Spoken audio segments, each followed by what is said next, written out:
a party. Anyway, Totally agree.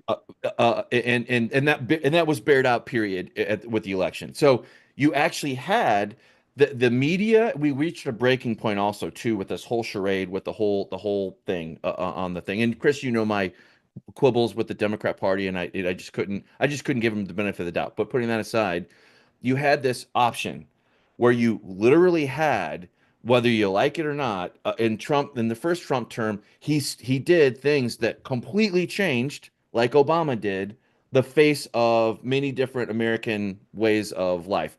Some he took ownership, or some would attribute the negative divisiveness to him, but you had the trade tariffs against China, which Biden picked up and didn't change. He didn't change the record setting, or the history setting, moved from Tel Aviv to Jerusalem for our embassy. Biden didn't touch that. He left it alone. So anyway, you fast forward to November 2024, and you had the media and the Democrats all and the anti-Trump side, all those three groups of people saying Donald Trump is going to be existential, da da da da da. And then people were like, when it finally got to like the last 60 days where normies were actually paying attention, and they saw this whole drumbeat against Trump that just didn't bear out any kind of truth, or hold any true weight in reality, they were like, I've been voting Democrat forever, and they're supposed to be for the little guy. They're supposed to be for the union. Da da da da da. There was already union unrest during Trump won, which he capitalized on. Again, not in big margins, but enough to win him the election in 2016, and that was even more true in 2024. So it's no surprise that basically the media, anti-Trump, and the Democrats all dared America vote for this guy because you're going to get change. But the change you're going to get is going to be existential. Well, essentially, I don't believe that for a second, but it is true that people at the end of the day, they had cardboard cutout, not even good enough for a cardboard cutout, versus this divisive figure who is promising change, not just in MAGA. And again, MAGA did not power him to victory. It was not all MAGA. MAGA was important, yes, I don't deny that. But it was also Maha. It was also the independents and the Democrats who were sick and tired of the same old, same old. So they were like, screw it. What do I have to lose?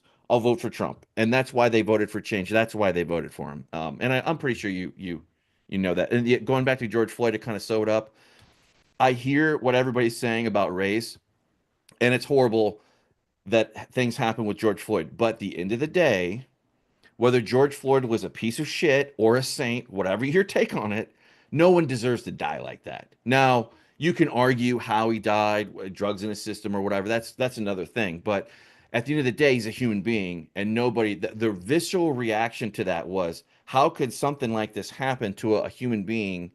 And that's why it stirred so much emotions, right or wrong, and BLM and all. You had all the grifters that came in and tried to take advantage of it and all that.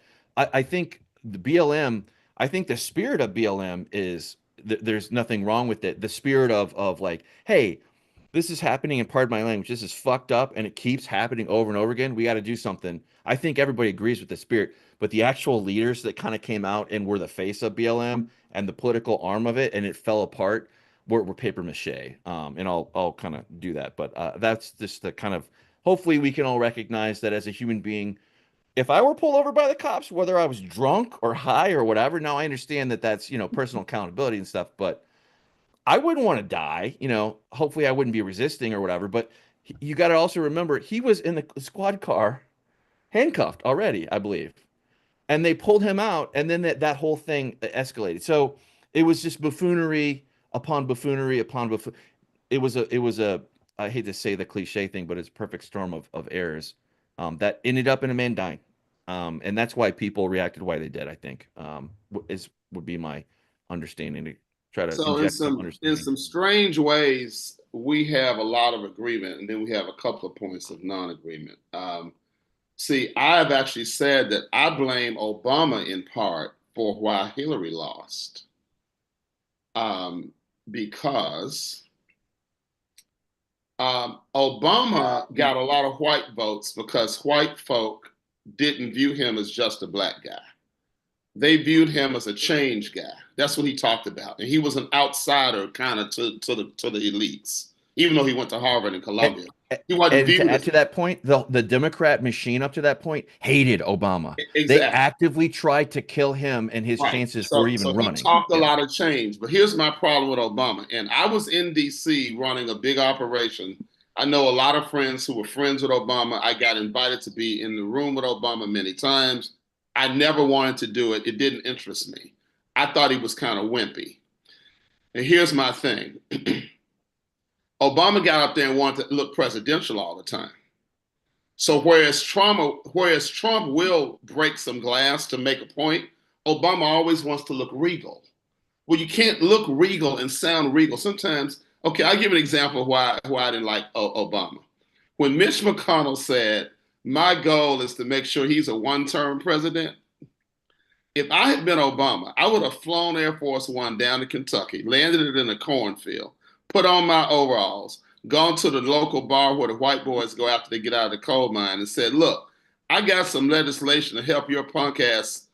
That I need your punk ass Senator McConnell to help me that pass that'll help you folk down here in Kentucky." Uh, and I'm gonna sleep on a cot over in the corner of the bar for 7 days until he shows up over here.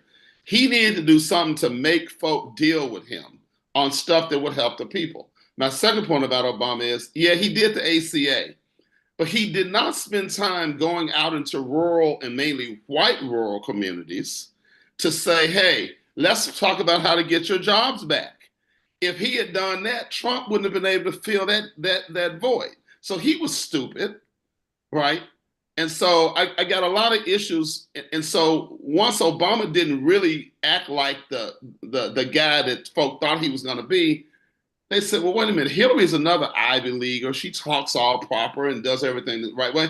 We're tired of that. Just like the Republicans decided they were tired of ones like that on the Republican side. Romney, Bush. They're like, no, we're tired of those. We want a flamethrower. And Trump was the designated flamethrower. So I blame, it goes back to Obama and how he handled himself, and Michelle talking that stupid stuff about when they go low, we go high. Now, here's where we won't agree. You said that, and I'm going to stop talking once I say this real quick. You said that, they were kind of, you didn't use this term, but they're kind of persecuting Trump, not for really good reason, and people got tired of that. I still assert that when that man saw folks attacking the Capitol, and he rejected the repeated requests of folk, including his vice president, to stop it. That was treasonous, and it should have been disqualifying for him to ever be president again. And I don't believe that anybody of good conscience doesn't believe that that's true to some extent, including all of y'all. Oh, Okay, James next, I and have then no we'll doubt. go on. I'll just say this real quick, if I can. Go ahead, Mike. Go ahead, Mike. Yes, what you say, there is a substantial part of the American public that believes as you do. But I maintain, and we had this longer form conversation, so we're not going to rehash it or whatever, but I would maintain the Democrats had primo opportunity to remove Trump from the equation. They had the power. But probably you might agree with me on this, but like while they say that they're afraid of using that direct power, and I think Democrats are in some ways afraid to kind of pick up that hammer and actually use it and go after people. They still did, but they wanted to do it in a way that they didn't have fingerprints on it, but it still ended up being political. So the Democrats could have done they had home court. It was their ball. They No, could have absolutely done Mitch McConnell could have done it when they had the impeachment. They could have well, yeah, blocked and it you're from running. and you're right. You're not wrong, but it is what it is, and we ended up in how we did. So Yeah. anyway, I'll be quiet. James, you wanted to say something? Always. Well, I deal every day. Like I say, I'm a little town councilman here, and my mayor's black, my police chief is black, my assistant police chief is black, my public works director is black, just like they were previously, but it's a whole different group. The guy before who was mayor, who I've known since the third grade, is a corrupt, incompetent, wicked guy, but he's a good politician. But he finally got beat. But he's been stirring up trouble since then. Oh, by the way, I got to go to court on April 10th because his brother, who's a drug dealer, is mad at us and is suing us as the council because we condemned his utility buildings, which were going to be used as rent houses, and they were nothing but drug houses. And we condemned them. And anyway, long story. We deal with these things locally, and you can tie it into national stuff when it comes to policy. Y'all may have missed it in the news 2 weeks ago. The state attorney general from Louisiana went before the United States Supreme Court to argue the case about a gerrymandered or reapportioned district here in Louisiana that was created last year. Chris, you ever heard of Cleo Fields, Congressman Cleo Fields? No, I don't think so. Well, look him up. So after the census and reapportionment, there was a new district created. And I'm going to try to get to this history. I don't want to get too long on this. 20 years ago, because Louisiana is basically 1/3 black, and we got 6 congressmen, so actually 1 out of 3. I get that, but they're spread out. So you have to come up with, and this goes on in every state, the gerrymandering. It goes on with both parties, by the way. I don't deny it.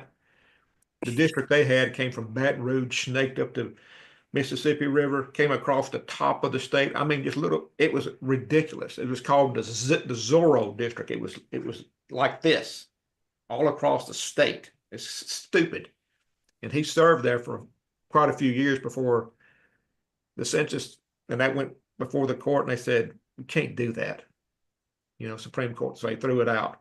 So Cleo Fields, who at that time was United States Congressman, had been a state representative, but he was also indicted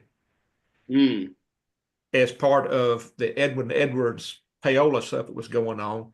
Edwin Edwards, former governor, in trying to sell gambling license, gave Cleo $25,000 cash.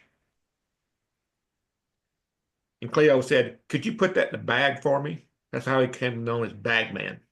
Well, anyway, he got it. Well, you're pulling them up. You can read it. Read all about it. Well, long story short, here we are 20-something years later after the 2020 census. We're back in the same situation. They drew a district that snaked up Baton Rouge. Instead of it coming up the Mississippi River, it come up the Red River. It splits. It literally splits Mike Johnson's district all the way up to Shreveport. Our Republican governor and our Republican attorney general argued for that district, believe it or not. But they did because they said it was going to go to court, and the judge who was going to be handling the case was an Obama-appointed judge, had already indicated that she was going to approve it. So they said, let's go ahead and do it. So they did it. So they now have gone to the Supreme Court, and that case got heard 2 weeks ago. But we're arguing, our state officials are arguing for it, other people arguing against it. And it's just a strange situation. They're probably going to throw that district out. So Cleo is back in Congress after you put that up, go read it. It's that's definitely an unusual set of circumstances. You'll literally laugh and go, this cannot be real. But we have this guy serving in Congress now. I think the district's going to get thrown out. It'll take a year or two before it's redone again. But what a waste of money, and what a waste of time, and what a disservice to the people. By the way, he didn't win in a landslide this time. There was a guy named Elbert Guillory, who used to be a United States senator, who was a good old Cajun black guy who turned Republican years ago. And Elbert's a really nice guy. He runs for everything. I hate to say it. He runs for everything. He's one of those guys. He pulled about 40% of the vote. I was shocked. It's not my district. I was shocked. I'm going, dang, Elbert, you almost got elected to something. So anyway. Professor Kenny, you're on mute.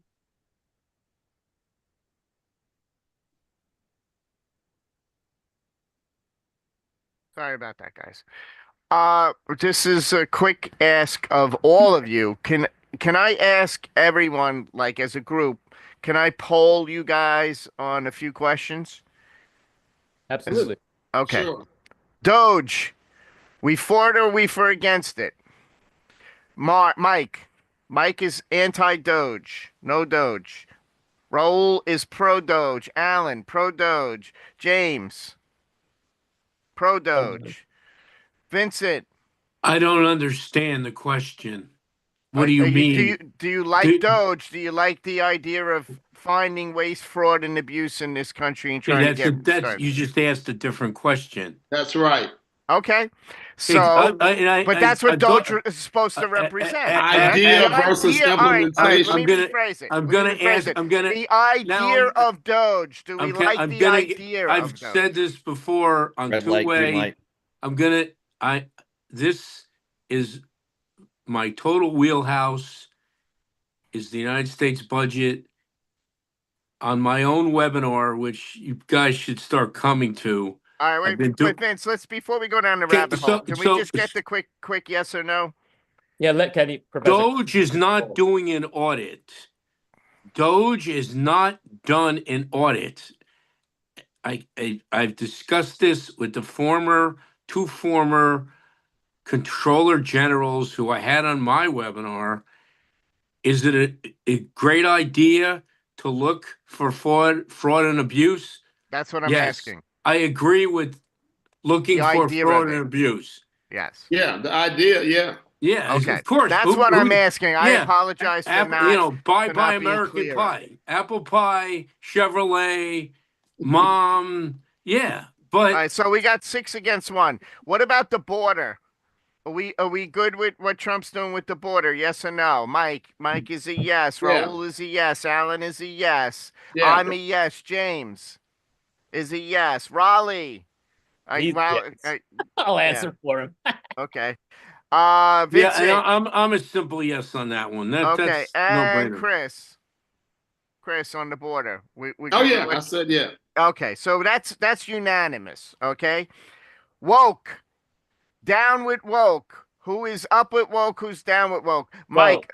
All right, so this is. Are we good with getting rid of woke? Okay, that's the question. Mike is a yes. Raul is a yes. Alan is a yes. I'm a yes. James. It's Well- gonna be it. I'm with it. It's gonna die a natural death. So Professor All right, Kenny, so Chris you're is a down. professor. You're a professor. Yep. Can you tell me and define what woke is? I've never had anyone That's why define I'm it voting and no. explain it to me. What They, them pronouns. I mean, they, them pronouns. I can that's give you woke? It's too broad a category. I can give I you don't- 3 I agree. concrete examples of what woke means typically, or what it is usually meant as. Okay, go ahead. It means anything that you identify as in the LGBTQ rainbow space, and I don't mean that pejoratively. I mean that in the broader context of their pride and flag and all that, respectfully. The other thing is anything CRT or anything high-minded Ivy League, yada yada yada, thing, which are completely appropriate at that level. But when you try to bring that framework down and imply or impose the circular logic that is CRT, it falls apart. And then the other one would be the standard, the DEI one, where it's we need a quota essentially. We need more females on the boards of companies, mandatory, enforced in California. That's state law, as well as other places that are tiptoeing there. Like that kind of broadly installed cast doesn't work without proper, true cultural buy-in of it. And to be clear, some have been able to do that, but that's generally speaking. I think what people think of with woke, they think of all the eccentricities that are ridiculous that are played on Fox News and other spheres that have captured the mind and created an anti-DEI culture around it. And we saw that in the culture from mainly the sexual identity stuff all the way down to, Hey, Michael, black folk don't consider efforts to reverse decades of blatant racial discrimination as woke. That's why I have to say no. And I agree with you. And I ask you that question like last Friday or Friday before last, or whatever, or maybe Thursday. But it was I don't think anybody disagrees with you when it comes to diversity and tackling those classic, systemic racial issues that we have still to correct those or make a better society from it and for all. But it's when you step into the last 5, 10 years of that DEI stuff, the ESG, all that garbage, No, which actually, I think the typical MAGA person does have a problem with it. Actually, well, that's because you would also attach, rightly or wrongly, racist role to certain no, I MAGA mean, look, personalities, and I don't deny. a lot of white folks view it as, hey, we know we fucked up forever, but it's good now. Everybody, it's all Oh, fine I, now. And I black don't folk are deny saying bullshit. there are undercurrents of racist assholes in MAGA because I've been attacked as a Jew for supporting Trump. Like that is true. That does exist. But those are the, again, fringe So voices, may I but ask they you a do have a question? voice. So may I ask a question? So my niece is a lesbian, and she got married. So I've always believed in gay marriage. Gay marriage has been around for 20 years in Connecticut, and I think longer in Vermont. So when I told somebody I was for gay marriage, they told me I was woke. So being for gay marriage makes me woke? Well, Vincent, I went through divorce, right, with a kid involved. Okay, I can't tell you, in Texas, the father has no rights to the child until that child is 3. Right. And so, I had, before the mediation locked in with the courts, we had a gentleman's agreement. I go to pick up my kid. Okay. She yanks his mother, out of my arms, right? Cops can't do anything because they're like, yo, you don't have this isn't a court ordered agreement. So for gay and lesbian couples without children, what the heck is it? What I was told in the 80s and 90s, my partner is dying of AIDS and hospital policy will not let me see my partner. That's true. At the same time, many gay couples, unfortunately, in the recovery settings, one is the dealer, one is the user. So then you have an AIDS couple where the guy's dying of AIDS because he was a heavy drug user. And then, so it's like, change the hospital policy. If someone couldn't see their lover because of some hospital policy, change that. But if there aren't kids involved, gays and lesbians are the most free people in the world. It's like, oh, it didn't work out. I'm sorry. And Professor Kenny, I appreciate you explaining that. As you know, I knew the answer to the question. What I really am hoping for is the term woke goes away.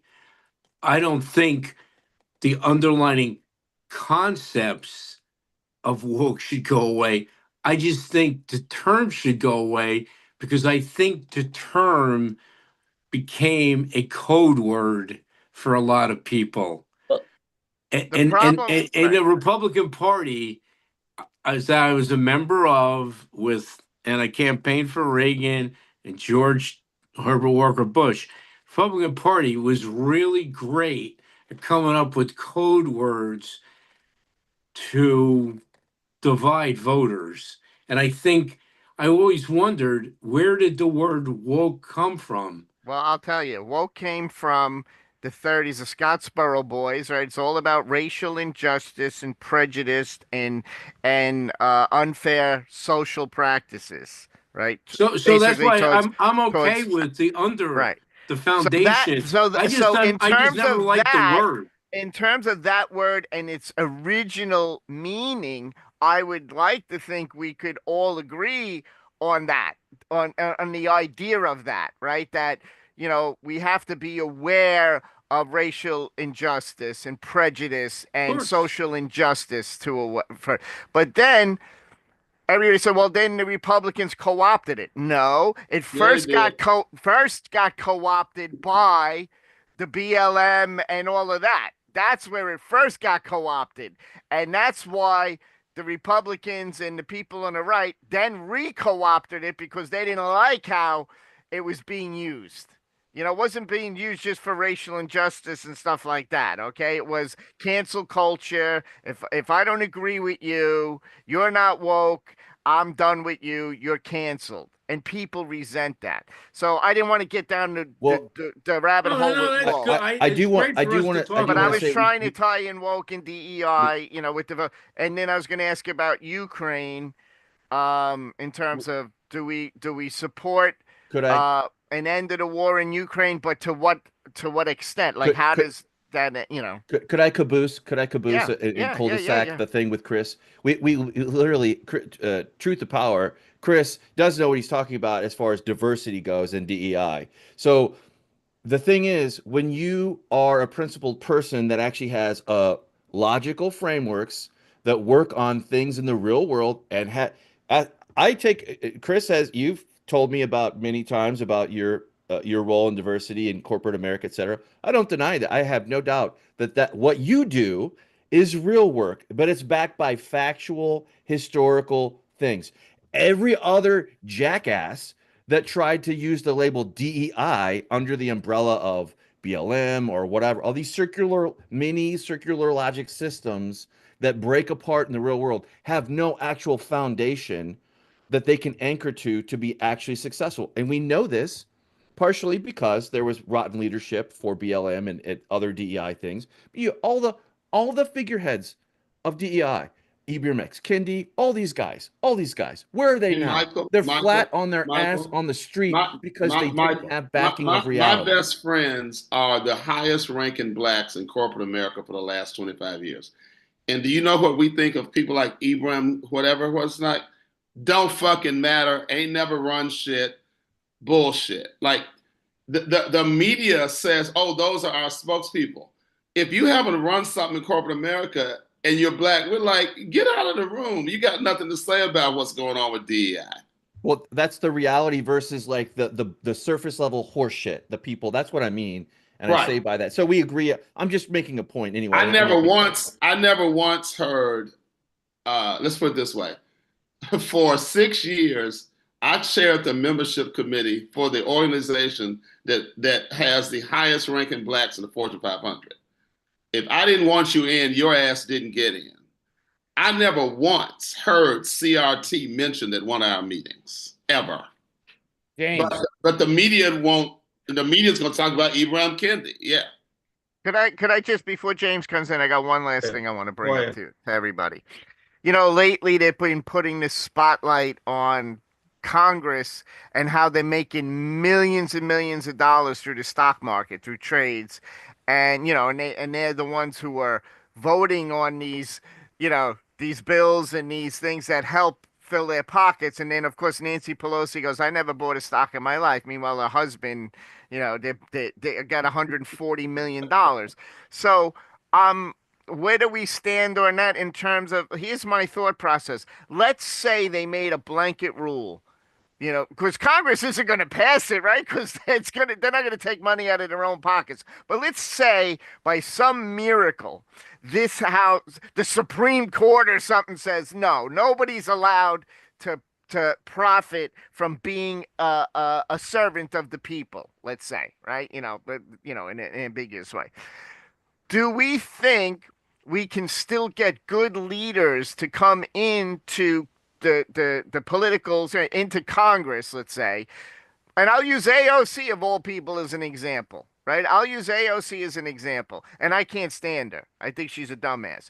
But she goes on all the time talking about, hey, I have no money, or I don't, or at the very least, I have the least amount of money as all my colleagues. She loves to pride herself on that, right? So the idea is, do we think our political system could survive if somebody running for Congress or Senate knows that, by the way, you're going to just make your whatever your salary is, and that's it. You're not going to get a dime more. I'll leave it up to you guys. Yes, and it worked before. James, hold on, James, please. You know, so often I think about conversation I had back in my second year of college with my political science professor, Dr. John K. Price, as he always said, in Texas. Small group sitting around, and I mean, 10 or 12 in a class. I can't remember the class. I think it was state government or something. Anyway, we were talking, and he said, how many of y'all think that you're going to solve the issue of racism in America? It's like 1977. Oh, we're you know, black guys are, yeah, it's going to be good. He said, no, you're not. He said, you're not going to solve it. Your kids may be a little bit better at it. They're not going to solve it.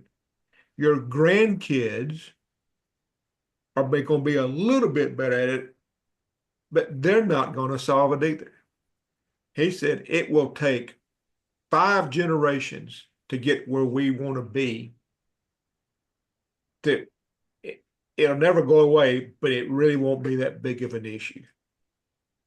It'll be so isolated and so it said it's going to be your great grandkids, maybe great, which most of you will not live to see. When he said that, I think everyone from him said, "Oh, you're full of crap, Dr. Price." I can tell you here at 42 years, he was a prophet. It has gotten better, but it's not going to go away. My generation's going to have to die off. Chris's generation's going to have to die off. All the people who still want to use it, it's an excuse not to associate with somebody else because of the skin color. And all of those, which are on both sides, they're going to have to die off. Yeah, I think Dr. Price said, when everybody has the same little skin complexion of a light chocolate milk, maybe we'll be okay. He was mocking himself when he said that. But I truly believe that it will get better by generations. But I don't think I'm going to live to see it. I have Jim, I have black employees who call me and say, please don't let them know that I'm calling you, but I've got this going on at work and I don't like it. And there's things going on. Can you help us out? So without saying their name, I try to help them. A month later, because of something's going on, they will literally come to a town council meeting because they were instructed to say it because they fear for the job, to stand up and call me a racist. Hey James, can I cut you off for 1 second because Chris got to leave, and I want to hear what Chris has to say. Wait, hold on. Before Chris, I have to share the Bible verse with Chris because it's like we talk about, interracial marriage was illegal. It was against the Bible. Numbers 12. They were upset with Moses because he had an Ethiopian or Cushite wife. And the Lord is you fear me, but you don't fear my messenger Moses. Screw you. And the Lord gave the racists leprosy. It's in Numbers 12. So why do we have to go back to civil rights and, what did they do in the 1800s? They were against the Bible then. So we have verses and scripture in the Old Testament, right? So we just got to start studying our Bible. Well, I was in Bible study this morning for an hour before I saw you guys. My daddy was a Baptist minister, and let me tell you, he did not enjoy his discussions with me about the Bible, but that's another discussion. Numbers 12. Let's not be dragging all that into it. Yeah, no. Although I think it would be interesting. Professor Kennedy, what did you want to mention to me before I leave? I just wanted your take on this Congress and stocks and them becoming wealthy. I think they should absolutely be banned from any of that bullshit they've been doing. Yep. And B, I think you would get quality people if they knew that. Because see, what would happen is, look, you can live off the money they make, or you marry somebody that's going to make a lot of money, like Obama did when he was community organizing. Michelle was working at the big fancy law firm making $250 a year. Yeah, that's kind of what I did too, by the way. So. Yeah. And the other thing is, most politicians, the money is a secondary objective anyway. They're driven by power hunger. Yes. I know because I almost became one. Yeah. It's just that it's just such a dirty thing for, like I'm being served by these people who, yes, I believe in many ways they want to serve us. I think a lot of them do. Yeah, of course they do. But listen, like you said, when that money's there, it's very, you know what I mean? How could you not? Very hard to say no to that. So is your law going to apply to the Supreme Court? So the Democrats and Republicans on the Supreme Court aren't allowed to take $1 million vacations anymore? Listen, I'm with you. I'm with you on that. 100%. And what's funny about the Supreme Court, guys, especially like Clarence Thomas get exposed. Listen, we'll use him as the example, right? I mean, they don't even care. They're like, oh, I No, forgot to we need to include this pass a one. constitutional amendment on the Yeah, Supreme Court on this yeah, stuff. They need an yeah. oversight body. I Do you agree. know how you curb the standard template of, you know, maybe a Fleabag lawyer or whatever, and then they catch a break and they get up in Congress and then they, oh shit, I can trade all the, you know, blah blah, take a little pile of money and make it really big because they sit on the inside of everything. The way you do that, which is a bug, which is something that I have talked about forever, the only way that you can curb power is by diluting the damn thing.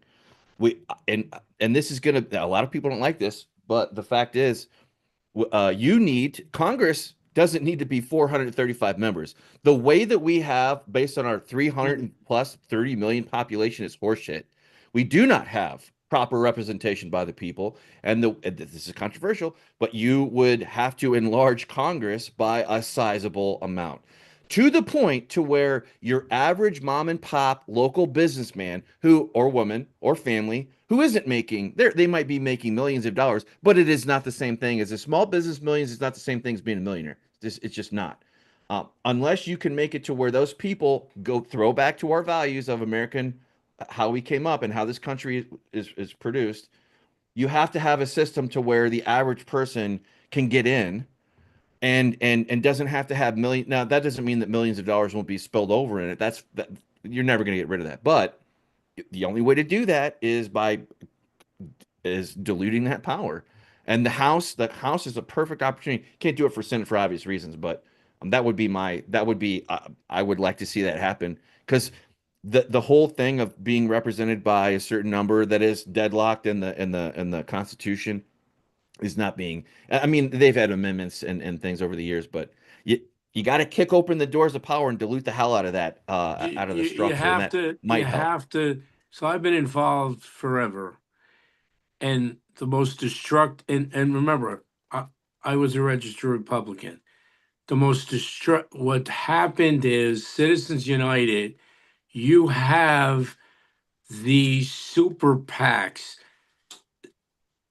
No normal person can get elected to Congress at this point. Now, in 1976, yes. In, if you wanted to run for Congress in 1980, but now to run for Congress, you in the Northeast, you need to raise tens of millions of dollars. It's the whole thing is insane. And it's even gotten that bad on the state level and even in towns. The town I live in, the last 6 selectmen's are worth 5 million or plus. Even being a selectman, you have to be a millionaire.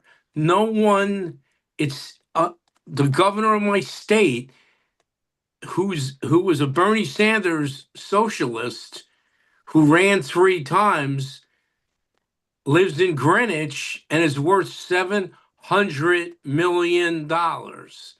So no regular citizen can get elected to Congress or in the Northeast to being a governor or even lieutenant governor or mayor. Right. It's And- really a bad situation. If you were to go along with what my proposal would be, if you were to enlarge Congress, I mean significantly enlarge it. I don't mean just by a little bit. I mean, the only way that you can yank the power out of a two-party system, because if you do the enlargement of Congress, if you were to go along with this, if you were to enlarge it slowly, that would allow the political machine that is the GOP and the Democrat Party to just consume those seats.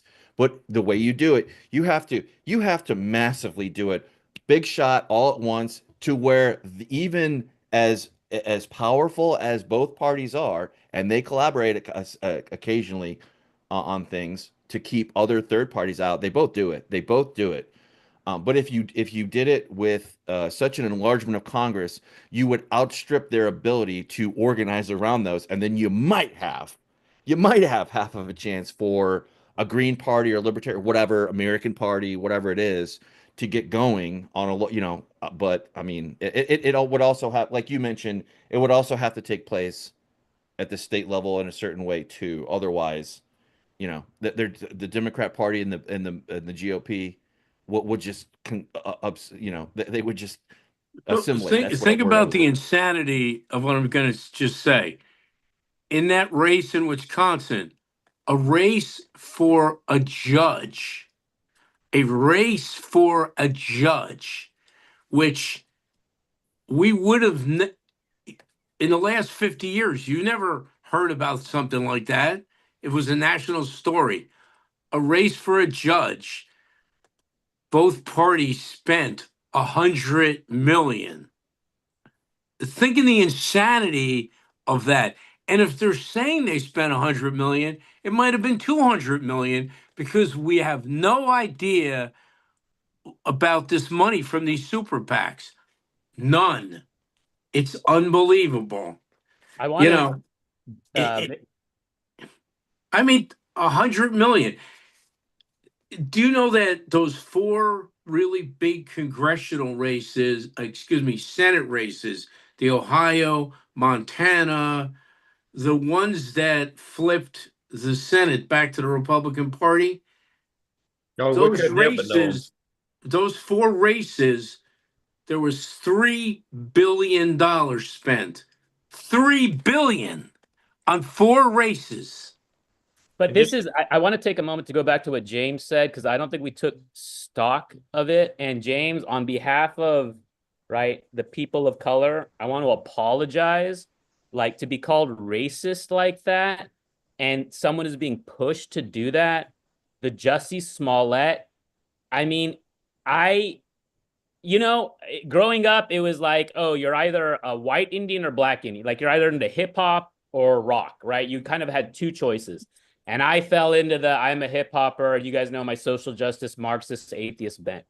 Now to be awake, right? Not woke, but to be awake. Okay.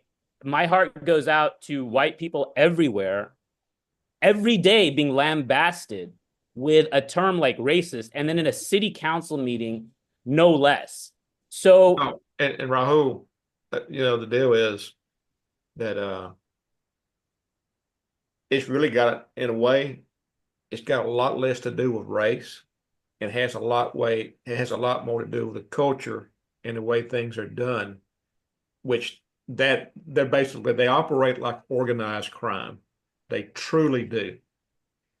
So you can be Italian mafia, you can be Irish mafia. It doesn't matter. You can be a Japanese mafia. It's that culture of organized crime. So I know exactly who I'm dealing with and have my entire life.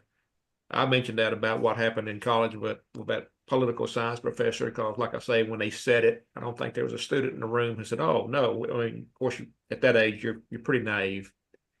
But like I say, looking back on it, and I've shared that story, by the way, with my many Black friends I have in this community. And, most of them go, he's right. And it's being used now more. It's being used as Chris really said, it's about power and money with this stuff. Well, it truly is. There are people who make so much money off the race baiting and using that.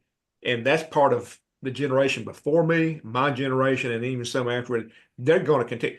I don't think they don't really care one way or the other. They make money off of it. They have power with it, and that gains them the status to make money on it. And like I say, it's just ridiculous. here, And but it is what it is.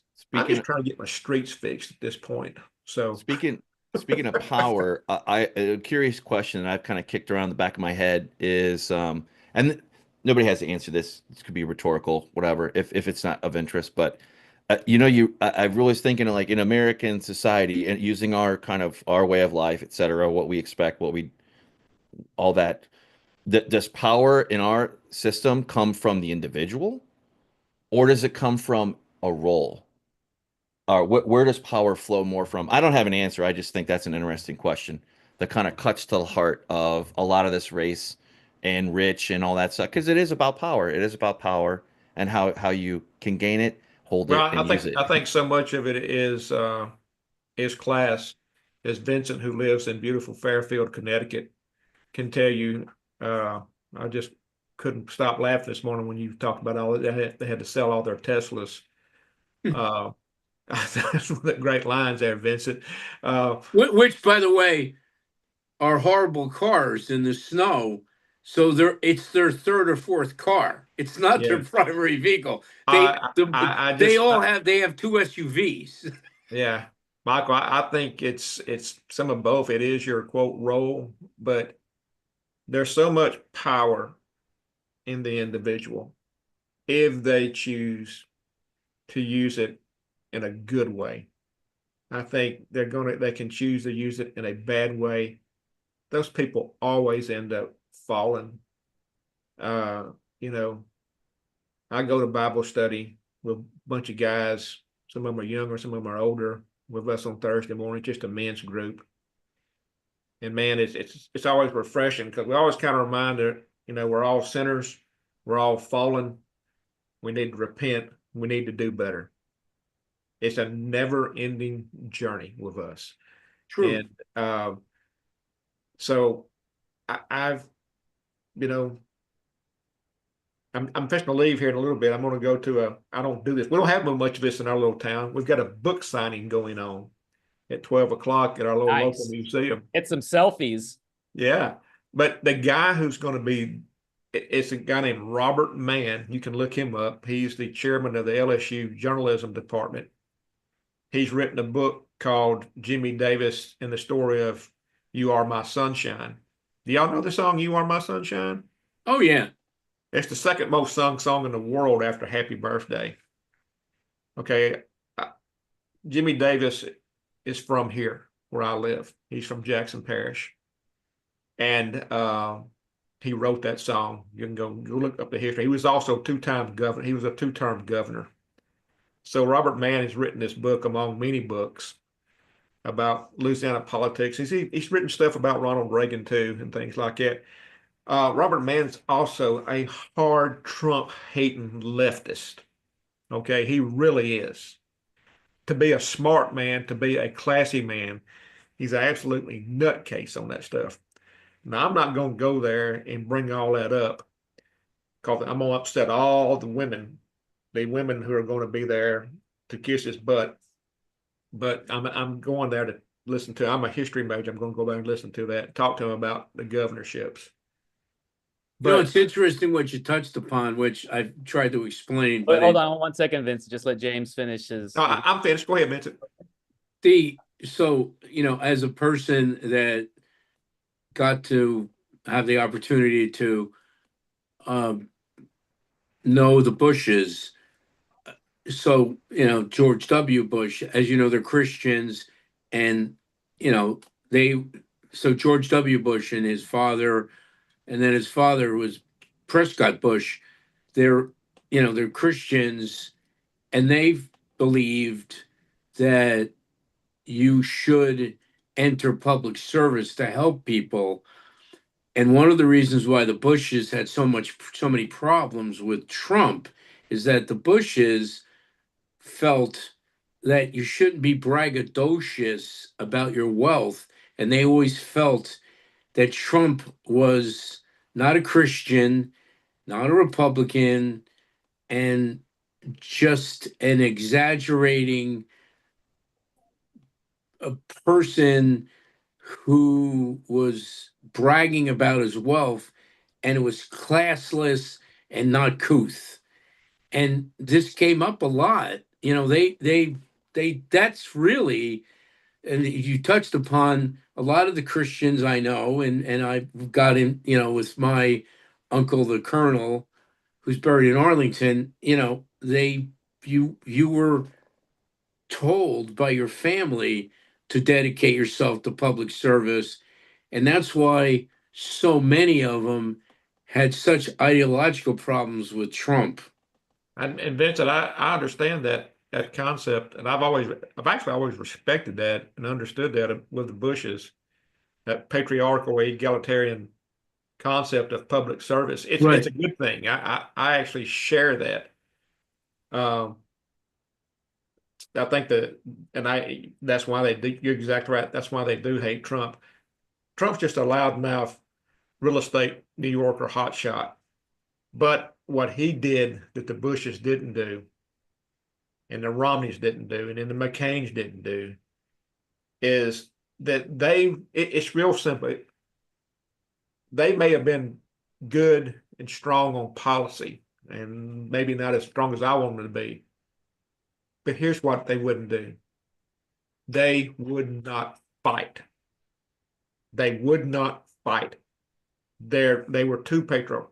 And the old Democratic Party that I talk about, which Chris Simmons is kind of a member of, used to have robust discussions, and it was power, don't believe me. But like I say, after about the last 20 years, especially when Obama came in, as far as I'm concerned, they run all those people out of there. They really did. They have nobody to come in and take over the mantle of their party. That's why. So I just believe that that's why the Bushes and the Romneys and that whole group, McConnell, all of them, they're just old and out of touch. They missed it. Right. And that's why Trump, and now he's got this whole group underneath him, which are much younger, have a different perspective, have had different experiences in the world. And I'm thankful that they're doing that because, frankly, my generation cared it, did some good things, but we're done. We are done. Let the JD Vances, let the Ron DeSantis. I'm still the big DeSantis fan. That group of people. No, he is a very competent administrator. Let those guys come in and run the party because there's a lot of it. We got a $35 trillion debt. I mean, they couldn't manage. They wouldn't stand up and fight. Right. And I wanted to get on Michael got my 12-step brain going, and on the 12-step podium, the AA side, Alcoholics Anonymous, is all about personal responsibility, right? No matter what, don't take a drink, okay? And that's harder for some, right? But the Al-Anon side, every day a choice is made. Right. But Lois, who took care of Bill Wilson, without which there would be no AA. So if you reduce AA down to personal responsibility, you can reduce Al-Anon down to boundaries. And Al-Anon is all about, wait a minute, how do I affect my environment, shape it in a way to prevent the problem altogether? So you get this amazing sort of yin and yang in the 12-step world where absolutely it's about the choices we make. But like this one old timer in some meeting, he's like, man, if I got some hanger lying on the floor, if I don't clean that up, tomorrow I might trip on that coat hanger and then, oh, there's my resentment. Today sucks, everything sucks. And then boom, I'm off to the races. So, it's just kind of fascinating that way, right? How we can make our choices, but then how people can trigger us. And then just Chris left, but I mean, what gets still me, a choice. Yes, it's still absolutely, which is the hardest thing to and I get plenty of pity parties. So to go, oh my God, I create. Don't we all? But look, I've got to run. I do appreciate this. Thank you so much. I love listening to you. I love this. Because another issue is that regionally. Well, hold on, Vincent, 1 second. James had to go, so just let him say it, and then he can. No, go ahead, Vincent. I was gonna. The different regions of the country have different situations, and where in the Northeast, I've lived here my whole life. I don't know what I talk to people from the Midwest or the South. It's a completely different United States in these different regions. I mean, people just don't realize it. I mean, and that's why it's really difficult when the national media starts talking in generalizations, and it's really, the different regions of our country. Well, I mean, and really, Vincent, it is. And I didn't travel as a kid. I didn't really travel. I didn't either. As a real young person, I didn't really get to travel until I became a lot more involved with business and also the U.S. Junior Chamber, which they assigned us the states. One of the states I was assigned to was Connecticut. So I traveled your state quite a bit, but all up through that area. But when I hear about DEI diversity, I'm going, it logically won't work. I said, this is a very diverse country. We're a large country. We're a large landmass. We got 335 million people. And what you're trying to do is you're trying to indoctrinate everybody into the same way of thinking. That is the opposite of why this country became a country. And it was so illogical. And that's when Professor Kenny was asking the question earlier about DEI. I said, it's just going to die a natural death. I mean, I'm going to be again, it's just going to die natural death. And it is. Every single day, you just about see either this university or this corporation have said, we're going to do away with it. Some of them are saying it right out front. Some of them are doing it quietly behind it. They're just letting those people go. And real quick before you go, James, I was going to Yes. just to kind of piggyback on the point that you guys both made, you and Vincent. The other kind of cool thing is I can't remember. I heard this in a college class. It was like eons ago, so I might be misremembering it. But like, if you like look at, I can't remember. I'll have to go find it. But like, if you look at, there was a statistic that was talking about how like 100 years ago and 150 years ago, and of course this is probably 20 years ago, so bear that in mind.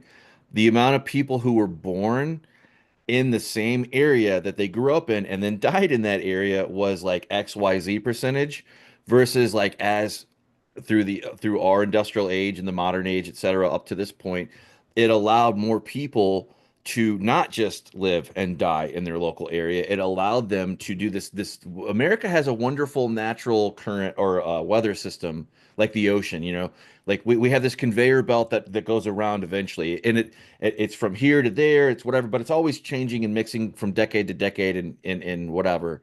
But with that mixing, you also have to like where, yeah, for a while you're gonna have completely solid rock blue, you know, California, but not forever, because it does change over it on top of cycles anyway. But the more that people can mix from one area to another, like you were saying, because you were saying you didn't get to travel when you were younger, you know, and that reminded me of like you know, quite a few people I grew up with. You know, there's the people that kind of didn't go anywhere, and there's nothing wrong with that. It's just, you know, they kind of kick the can around the same block because it's all they've known. But in order to make it in this economy, you kind of have to be able to move and find another a greener pasture, so to speak. Anyway, I just think that's important too.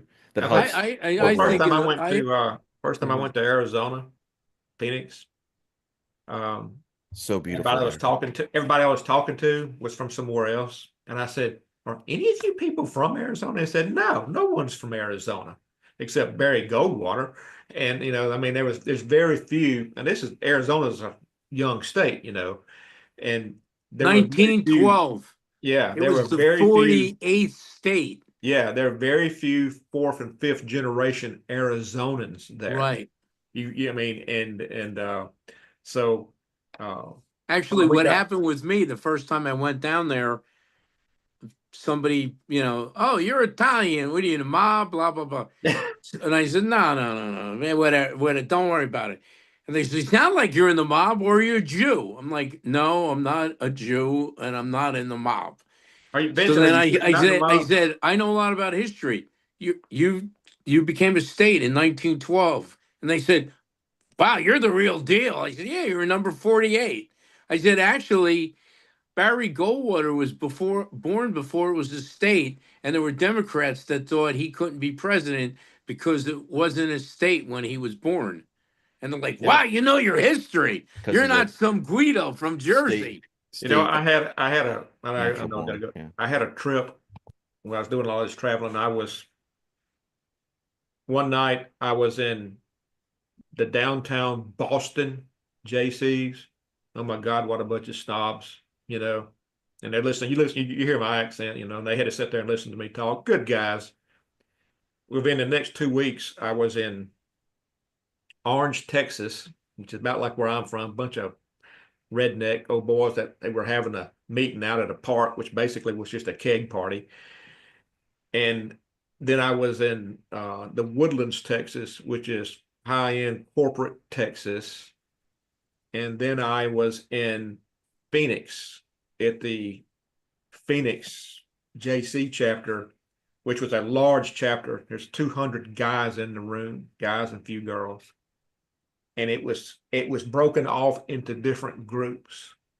There was the corporate guys, there was the kind of local entrepreneurs, there was this segment of real Indians who came up to me and started talking about how they was trying to get the body of some Indian maiden back from England. And I was in so many different places there over about 2 or 3 weeks. When I came home, I thought, man, it is really, this nation, it really does have it all. And it was all Yes. good places, and it was all good people with all of its problems and all of its pluses. Yes. But it was kind of like the culture shock of going, I was in Boston, I was in the Good Old Boys, and I was in it just, wow. Yeah, it was just so thankful for the experience. One nation under God. That's our problem. We are one nation under God, and man, we're kind of ignoring that God part, no matter what you believe. So That's why Now, I want. what did Obama's, the minister that Michelle Obama made President Obama go to in Chicago? What was his name? And then on Fox News, it was just a running loop. God damn America! God damn remember that? Reverend Wright, Well- and actually that ties back in. Chris brought up the fact about Obama didn't really go out and connect with rural. I think, well, you heard his words. He said, they're just a bunch of, what was his famous statement? I can't believe I've forgotten. All they have God, is their Bible, God, and their guns. The Yeah, God yeah, and the yeah, guns. yeah, And then yeah. when he was in Virginia that time, he said, he was talking about local business people would say, you didn't build that. The guy looked, and to this day he does, as far as he looks with disdain upon all these people. Well, the Democrats are no look. strangers to using alienation against Yeah, the he's voter. a Oh, weird. no doubt about it. I basically don't I don't have a lot of trust in a guy who changes his name to accomplish something. It's maybe one reason to change your name for family reasons. I know a few people have done that. He changed his name for what? So it could be a foreign student, as far as I'm concerned. I mean, I don't know. Anyway, Yeah, no, it was we go off that rabbit hole. We can go way down that rabbit hole. We need to. Man, and I know you got to go, but in my 50 years and living in the Northeast, the upper middle class, college educated crowd, it's interesting. So we'll sit around and somebody will say, what I've noticed is in the 50 years, the white upper middle class college educated crowd is they love the brothers and sisters. So I've actually had conversations with men. They'll say, if they're okay with their kids marrying an African American, which they would have never said before. But now they say that, then somebody will say, so would you want your son or daughter to marry an illegal alien? No. And then somebody will say, what about if they married an Indian? Oh, yeah, they're smart people. They're doctors. I mean, or engineers. So the new discrimination is really against illegal aliens in the New York metropolitan area. It's not the brothers and sisters anymore. That's New York City is the first time I spent any real time there. I was driven from Connecticut by a guy named Kevin Conlon, who was from New York City, but he was living in Connecticut. Kevin was a very Irish person, and I thought he was going to get us killed driving in there. But I learned real quick that it's not road rage up in that part of the country. When you got 8 lanes of traffic, it's survival. Yeah, right. But I'll never forget, he was taking me to, I can't remember I think it was a Sheraton or something downtown in Manhattan.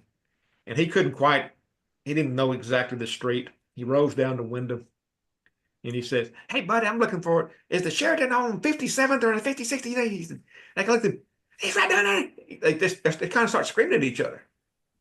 He said, "Okay, thank you. Hey, well, screw you too." I'm going, "Is that how y'all talk up here?" He said, Yeah, right. he said, "Yeah." I said, "Screw you" is a term of endearment. And he laughed and he said, "Yeah, pretty much." So it's a real crazy one. So you're gonna put this on starting tomorrow, Rahul. You're gonna put this on. Well, what are you gonna do with it? Which I don't care, but Oh yeah, no, we unbelievably on YouTube, America's Talk Show was available. So we are, we will be. It's 24 hours to get official on YouTube or whatever. What about today's show?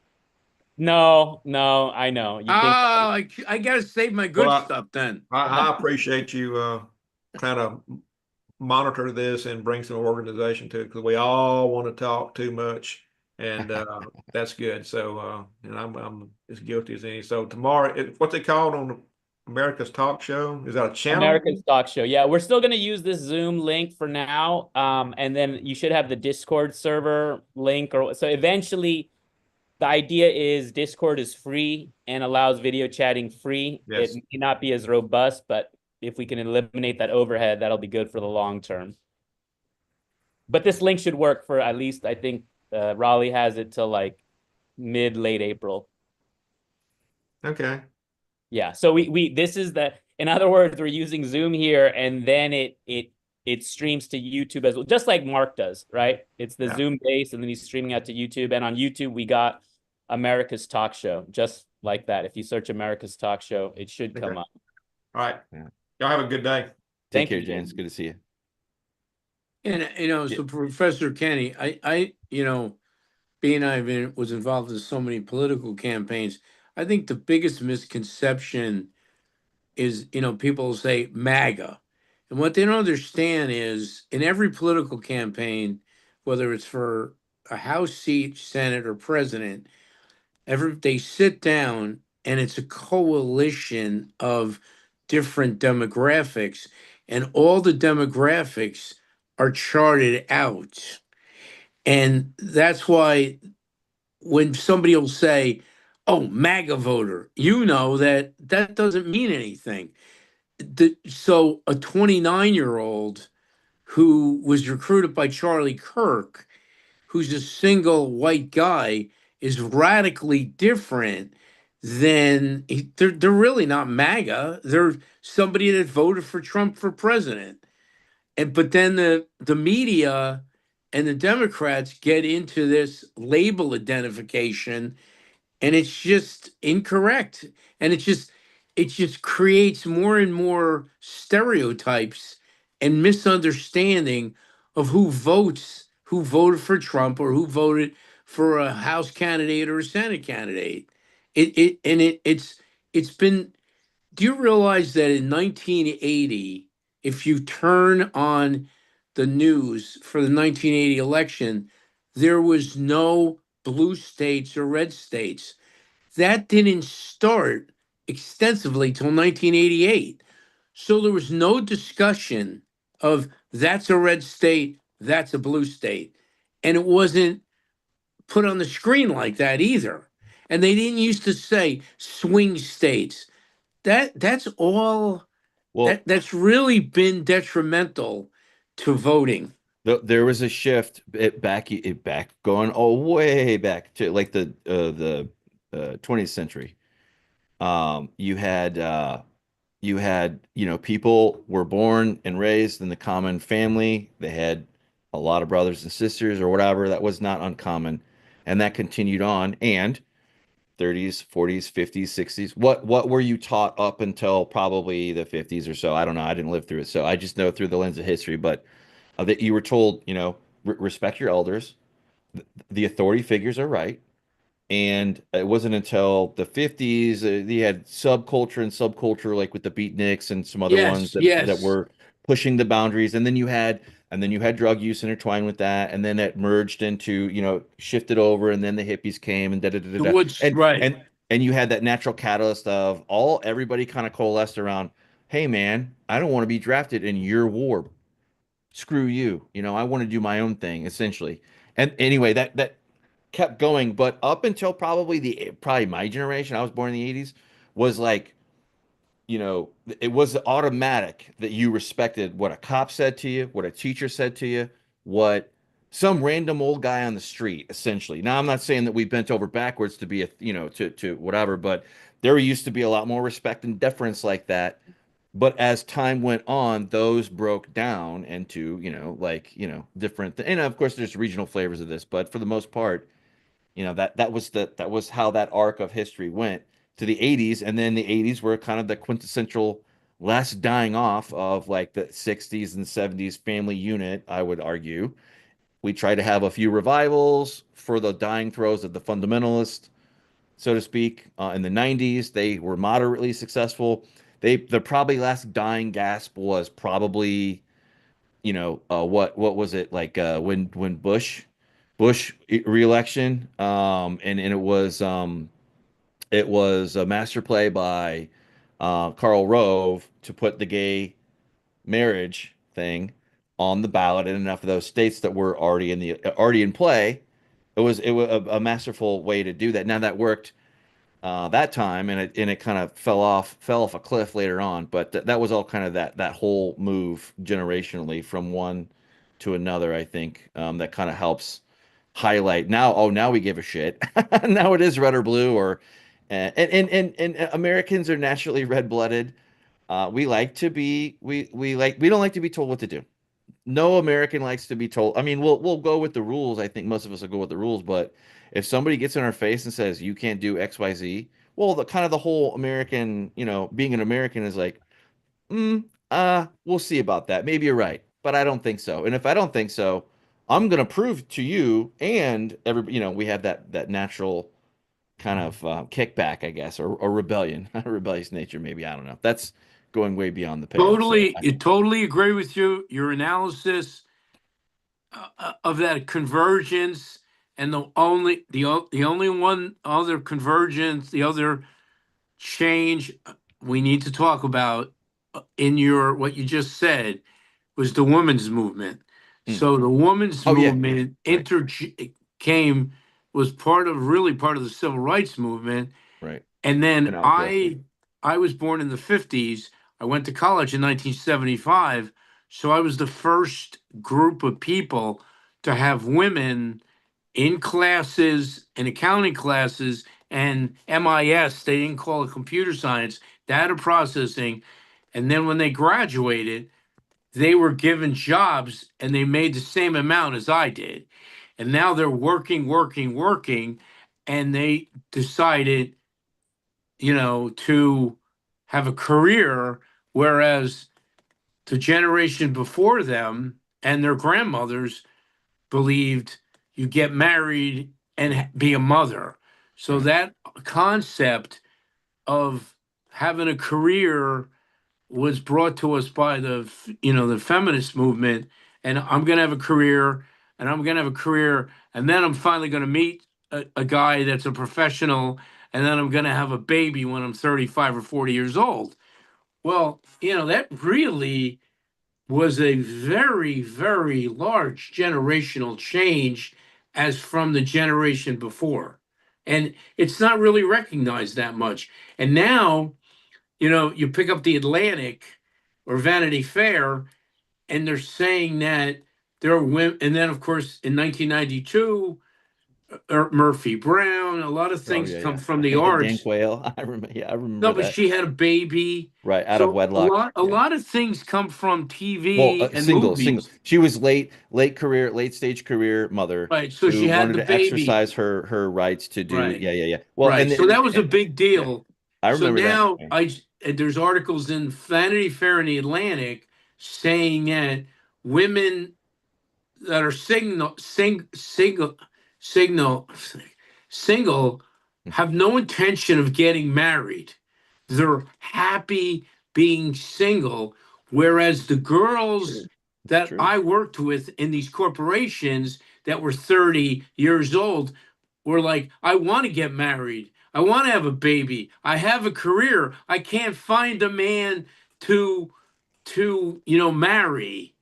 And Right. now they're saying it's okay to be single because you can have you can have a career, be single, and have a baby, and be a Right. single mother.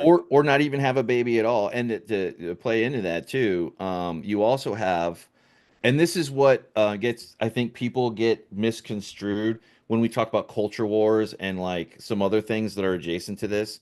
But like there people like only a couple times have I seen this be recognized and called out or even talked about, which is okay. So you had for a really long time, around the time when 90, or not, before that, there was entire demographics. Take, for example, Harley Davidson. Harley Davidson made motorcycles for the rough and tumble crowd when they were kind of more of a down and out, and only you had to know that world or knock on that, know to knock on that door. But eventually, what did they do? They did like any American company, they wanted to expand their market, their demographic. So then you started to get all the doctors and the lawyers, the weekend riders, the non motorcycle club oriented adjacent kind of types. And then what happened again? And so that was the incredible market power of the male demographic from 18 maybe all the way up to 60 to death, really, let's be honest, but like really realistically 60s, 70s, maybe not 80s because people didn't live that all that long, like they do today. But and now what do you happen? You have look go back to Taylor Swift, a couple of years ago. Her tour that went on was like billion, if not billions of dollars. Okay. Right. And you had moms, daughters, grandmas, entire chains and generations, and a shit ton of young women who were in their 20s, their 30s, their whatever, that resonated with them. That is a whole market force. Go back to this and I'll be quiet for a second. Harley Davidson, as I pulled that into an example before, well, all these doctors and lawyers, they're aging out, their attention's getting pulled out elsewhere. They got other concerns or whatever. They lose market share. So what does Harley Davidson do? They market to women.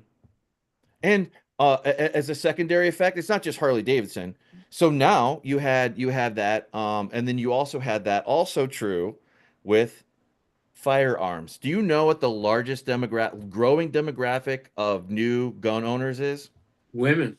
It's women. It's women. Yeah. And it's people of color too, as well.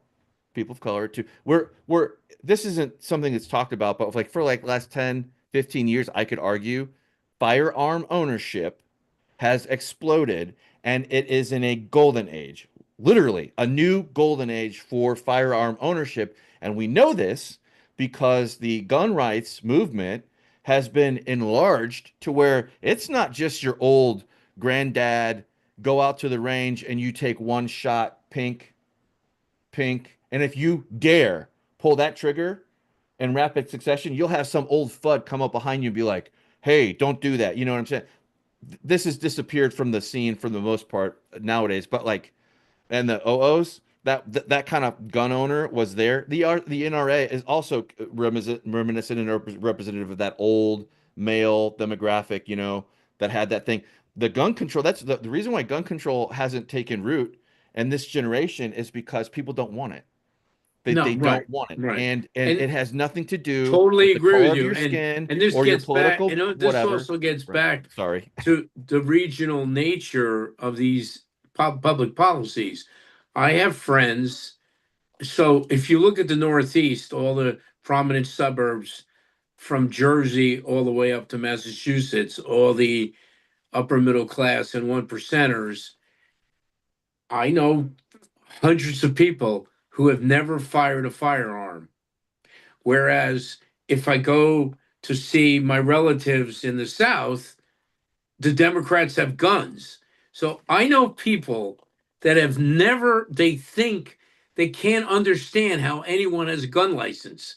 There's a lot of people in the New York metropolitan area that have never shot a gun and they don't even know anyone that has ever owned a gun.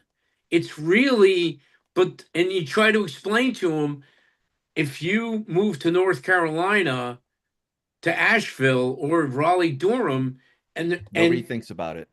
I try to explain to them, the Democrats have guns there. Don't you understand that? It's not, and they don't know because Right.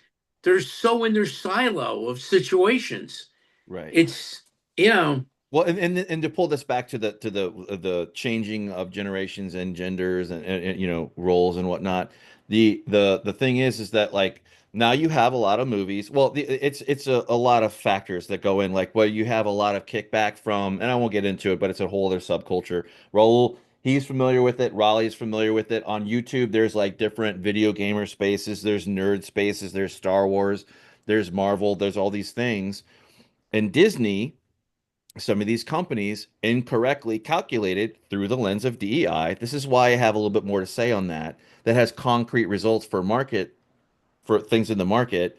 You have this overwhelming drive to take this frivolous frameworks like DEI and the new wave feminism, whatever you want to call it, or sexual identity, whatever you want to call it. You have this new wave of money and attempts to change the thing for the power base for companies, and it speaks to that. There's a female market demographic that is catered to that I alluded to earlier, they have their whole podcast. They have entire ecosystems that you and I will never even hear of, just like we Right. have our own kind of ecosystems. But the point is that there's more money, there's more people who are full-time employed and have disposable income, because again, what is America?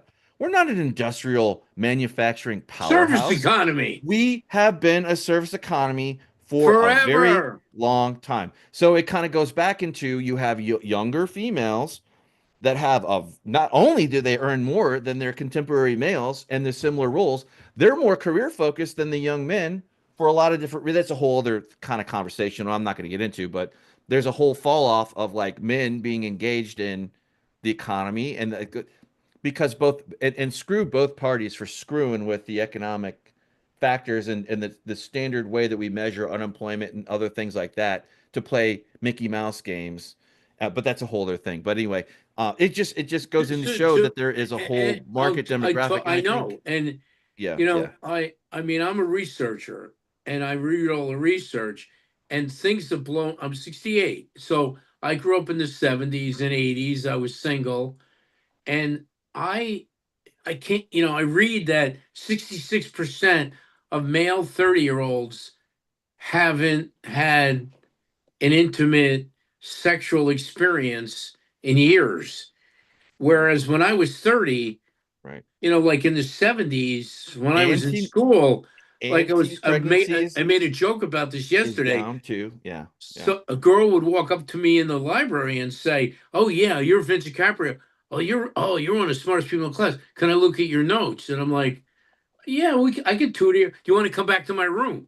You don't understand the promiscuous nature of that time period before AIDS and herpes in the 70s and 80s.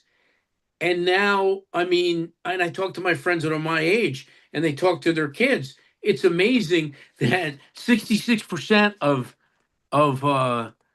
30-year-olds haven't had an intimate sexual experience.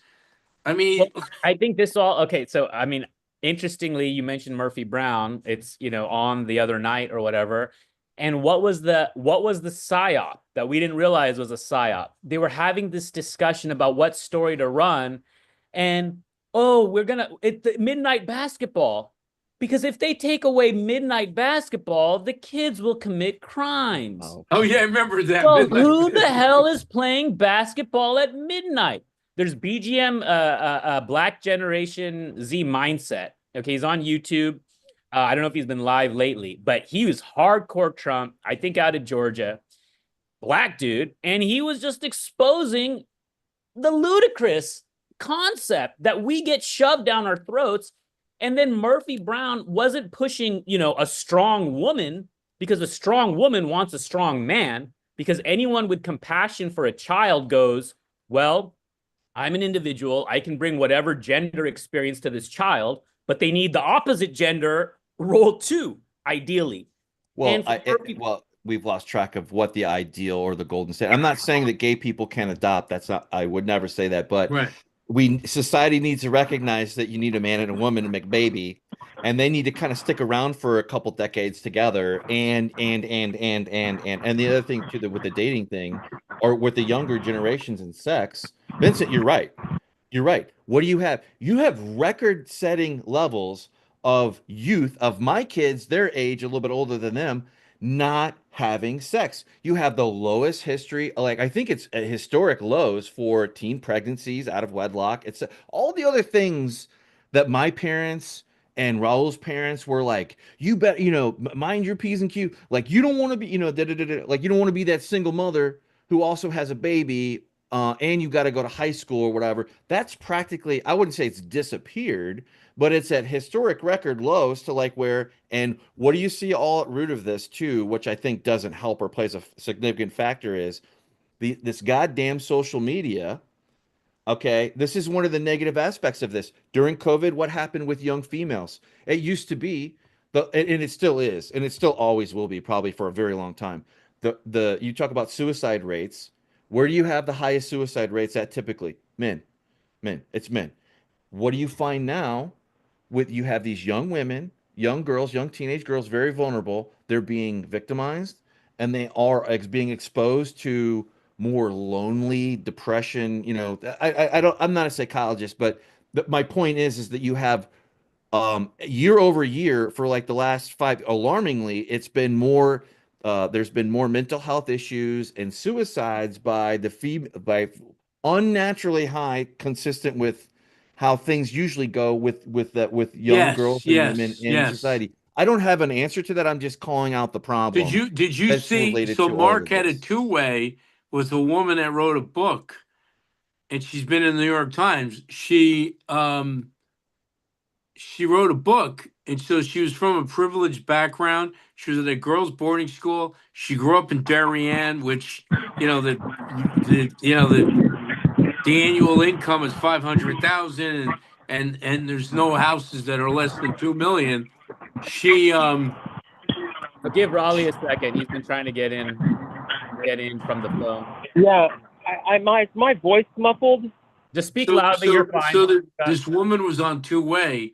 She was, they had her competing in sports and I mean, can y'all? studying, and they were talking about her going to college, and she was 14, and then her parents sent her to a psychologist, and they put her on one of these heavy duty drugs, and she said, and this was in the 90s, and she's written a book, and millions of girls that were teenagers were prescribed these heavy duty Paxil and all those antidepressants, and I really never even knew about it. Raleigh. Yeah, can y'all hear me? Can y'all Yeah. hear me? Yeah. Yep. Okay. I just wanted to say, like, on that point, Michael was talking about earlier. I was trying to get in then, but we were having some trouble with the muting.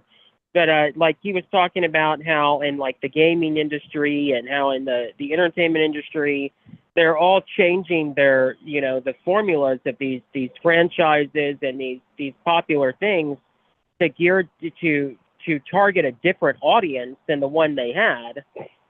Like James Bond just got bought by Amazon, and probably the next Bond will be a black female lesbian if at the rate things are going. And what I have to say back to that is that's not popular. We live in a democracy. The way you win elections is you've got to win over a majority of people. Yes. At the end of the day, you've got to win majorities. And this stuff just isn't popular. When this stuff hits the box office or this stuff streams live on a Steam or, it's introduced or it premieres in any of its platforms, it bombs. People don't want to go see a black, lesbian, female James Bond. Now, maybe they would want to see that if it was a totally different franchise that was brand new and, that's what it was. It was more on that. But they don't want to see existing franchises just get turned into that. And there's like this creative bankruptcy. They're taking something that was really liked by hundreds of millions of people for what it was and going, okay, all those fans are toxic. We're going to go after new fans and we're going to target new people, and they never get those people. And like, it's just not popular, is what I'm saying. Like, So do you, at so the do end you of the day, realize, right? And you're right. And you're right. Now let's look at Budweiser. But as a media executive, Budweiser had over 50% market share on all their brands at one time. So they hire now, and I've been as a media executive, I had the opportunity to go because they used to sell sponsorships. So I was in the sales end of things, not the editorial. So I got to go to Budweiser, and you would go there, and okay, it's time for lunch at 11, and it was a bunch of men drinking beer till 2 o'clock in the afternoon. So everybody knew that the regular Budweiser beer drinker was a lower middle class white guy. Well, and the progressives refer to those people as white trash, and a lot of guys living in, a mobile home and in the South, they're drinking Bud. It's not a yuppie beer, it never was. So they hire a woman from Harvard with a Harvard MBA who's never met any white lower middle class people, and they interject that tranny to think they can get more women and trannies and gays to drink Budweiser, not understanding who their core audience is. When And it destroyed the when company. when that was a no, deflection I point. agree with that, Vincent. I agree with that. And there's one more thing I wanted to say on this. So the Snow White film, it was all wokeified, and they took out the love story because apparently he was stalking her and all that stuff. So they changed all that. Yet that Barbie movie, which came out, I think that was either last year or 2 years ago, that was a huge hit, and it was kind of a more traditional take on a female-oriented film, and like it was a huge hit at the box office. It was a global hit. It was popular, but the Yes. Snow White movie was wokeified and had a lot of elements that kind of went against, I guess, what you would call tradition, but just norms, traditional norms. The It Snow didn't White do movie well. was It such a flopped. the Snow White movie's such a bomb.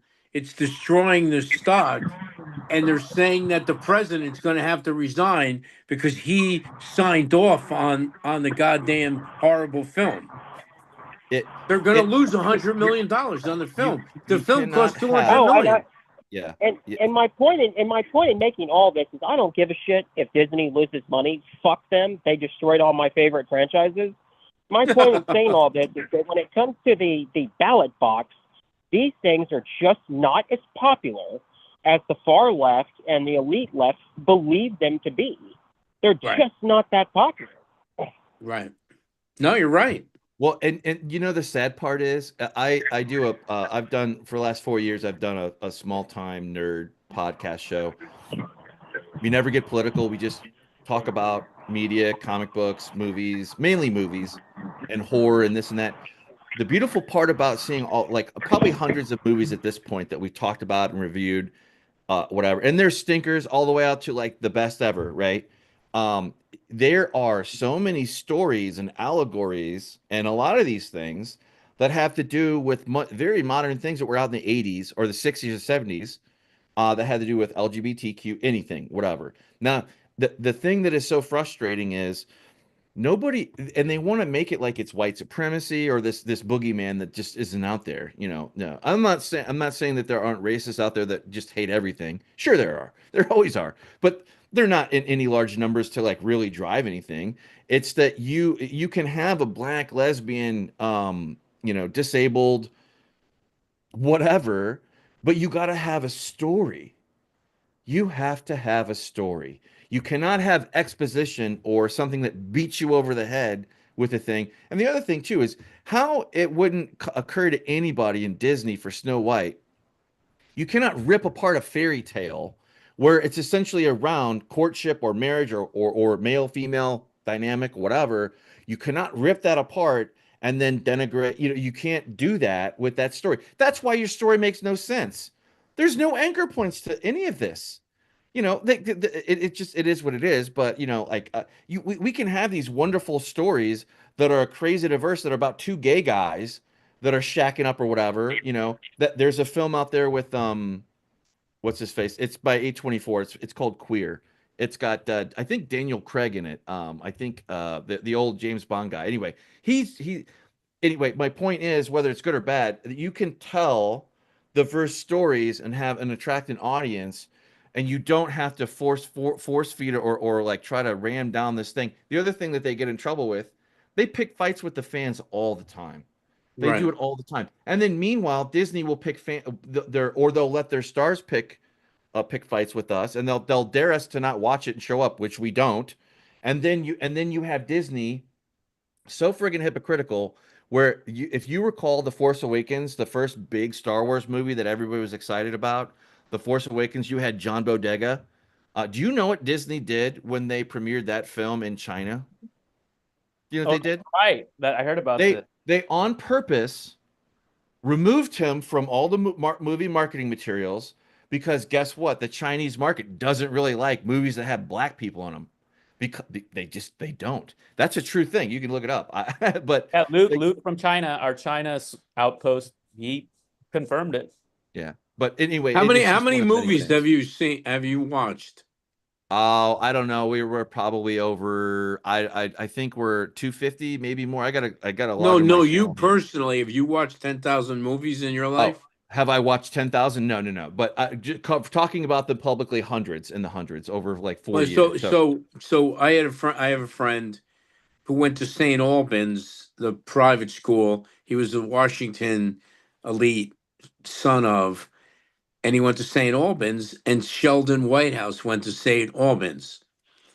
So when Sheldon Whitehouse ran for Senate, he called me and said, "Hey, I can get you in for $500. You don't have to pay 10 grand." And it's at Patricoff's penthouse, the billionaire venture capitalist. I was like, "Yeah, okay." So I go up there and knock on the door. I always go to these things early. I walk in, and Martin Scorsese's there, right? And I'm like, "I gotta tell you, bro, I love every movie you've ever done." And so I started reciting lines from The Departed and Goodfellas. He couldn't stop laughing. He's like, "You're a funny guy." So I read, he was on that show, the studio with the studio guy. The guy's dead now, but the Mankiewicz took over. What's it called? The studio show Was it where they James something or other? That Yeah. he did. So Yeah, so the he actor was studio. on The actor studio. That's what Actor it's Studio. called. So Yeah. Scorsese was on that show once, and I'll never forget. He said that he's watched every single movie ever made. So when I walked, I said, "By the way, Mr. Scorsese," oh, he called me Marty, Vinny. Call me Marty. I said, "I you've watched every movie ever made." He goes, "Oh, you've done your homework." And I said, "You really have watched every movie ever made?" "Yeah, that's true. That's true." So he because I said that to him, I've had and I'm just pointing out the fact, what I've done when I've met famous people is sort of suck up to them and throw them a bone, and then they like me and start talking to me. And I know you might say, "Well, that's like you're a chameleon." Well, what are you going to do? Get into an argument with them? You know what I mean? It's Well, like, that's just being a human being and being, well, yeah, I'm not gonna, and I try to tell people, if you meet somebody, don't get into a confrontation with them. Just try to be friendly to them. There's no Well, point. I'm having a bit of a deja vu movement here, moment, sorry. But Michael, what you're saying about, what I call fastest Hollywood, right? Or this way of they're trying to program our thoughts. Look at the advertising, and then also to borrow another 12 steps, 12 steps, 12 traditions, wisdom from that world. Tradition 3 is about singleness of purpose. So in other words, if you're an AA, you're supposed to limit it to discussions on alcoholism, NA about narcotics, whatever. It's a loosey-goosey thing. It's kind of a fun inside baseball. But the wisdom from tradition 3, singleness of purpose, is I'm an advertiser, okay? My singleness of purpose is to sell the product, not to then exploit that advertisement and convince you of some wokeism laced within the ad, right? Which, so no longer straight couples, no longer same race couples, right? They're always doing this over engineering. It's like, are you trying to sell me the product or you're trying to sell me some agenda? And so this is where we're at, where like profit is out the window, like the metric of, oh, I'm making money. No, that's out the window. Now they have all the, terms of public shareholders or stakeholders, whatever that nonsense is. So anyways, and the last thing about the show Alone, okay, one of my favorite reality shows, because when you're ass out freezing in Timbuktu or Antarctica or wherever, no one cares about your gender or race. You're trying to get some fucking lion that's you're trying to hunt the bear. And also, by the way, the ones that are vegan, vegetarians, they don't make it very far on Alone either. So I'm like, to my dad, I go, Papa, you're in survival mode here. Okay. Think about that show, and of course it goes over their head, but Well, no, and you're completely correct because I watch sports. It's on in the background. I'm reading a book. So friends of mine will text me and then talk to me, and every car ad had a black wife or a white. It was all interracial. So every car ad was interracial, or they had a white guy and an Asian woman, or an Asian guy. There was never two. It got to a point on these car ads. There were never two white people. Okay, never. They're all like that.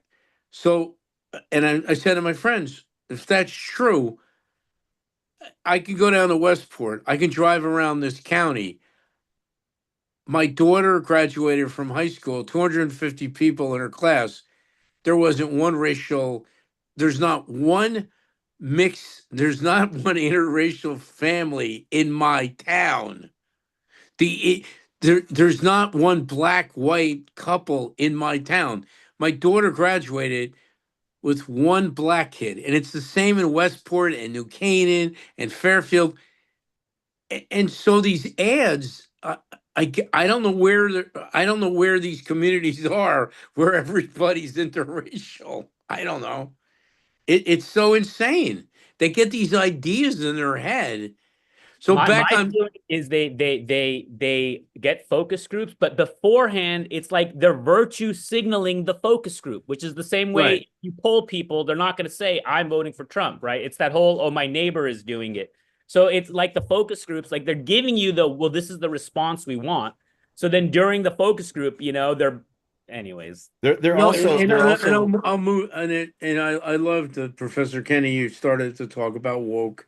And as you know, I watched Bill Maher. I've been watching him for 25 years. I have to. And Bill Maher started saying, we've got to get off this woke. So all these liberal Democrats and progressives, and there's a difference between a liberal Democrat and a progressive. They actually will define it for you if you like. But he's being criticized because he's been on his show for 6 months saying we gotta turn the page on woke. We gotta flush the page. And now they're all attacking him because they want to cling to this. And it's just unbelievable. It's just now Martin Scorsese actually said to me, Vinny, what's ruining the movies? I said, and I know what he's gonna say. Those Marvel movies have destroyed the movies. There'll never be another, Departed or Goodfellas or Casino. They don't make them like that. There's all these horrible Marvel movies. You want to know a good personality to listen to for just movie, cinema, everything, who's pretty much right on the nose? Quentin Tarantino. He Oh talked about yes. he talked about how in the 80s it was like this kind of way, and then in the 90s it really retracted, and he goes, Jesus Christ, nowadays with what we have, it's like friggin' pre-K diaper. Here, diaper baby. Here's your precisely measured amount, little bit of what you can handle. Oh, and go ahead and buy a t-shirt too, please. And the other thing too, Disney, because they're truly a victim of their own success. They forgot how to put on the old school rollout for a movie. And this is true for a lot of other studios too, because we're in this weird quasi mode of streaming to like where you have great, flipping movies that come out that are just made for streaming alone. I can give you a couple. One would be 2019 Yucking Phoenix, before he did the Joker, the first one. Oh, He did a movie called You Were Never Really Here. Perfectly done movie. That movie was shot like nobody really knows how much they spent on it, but they didn't go. They might have gone in the single digit millions, if that. And they all rolled that up in 29 days. Now, sadly, also the thing of this new thing, which I don't like, but it is what it is. The world of streaming, where they only released it to like maybe 3 or 4, maybe 50 theaters, so it never really had a box office therein. So if you want to go find this gem, then you got to go subscribe to Amazon. You know, it's all siloed off essentially. But there are really really good movies. But he's right. He's right. I don't. I think that that's why I really love A24. And even if I don't, even if I see a movie and it's not for me, I'm not seeing a bad movie. I'm seeing something of quality. Now, it might rub me the wrong way, but you know what?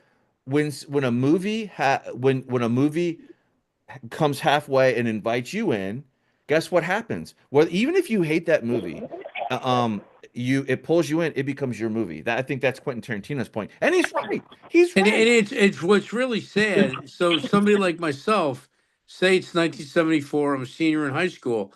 I'd go to the movies twice a week, and I'm that's not because I'm a movie devotee. You wanted to get out of the house, and you don't want to have your nobody's want to listen to their fucking parents. So I would go to a date night movie with a girl, and then I'd go to a movie with guys to see like Bruce Lee, and I would go to the movies twice a week.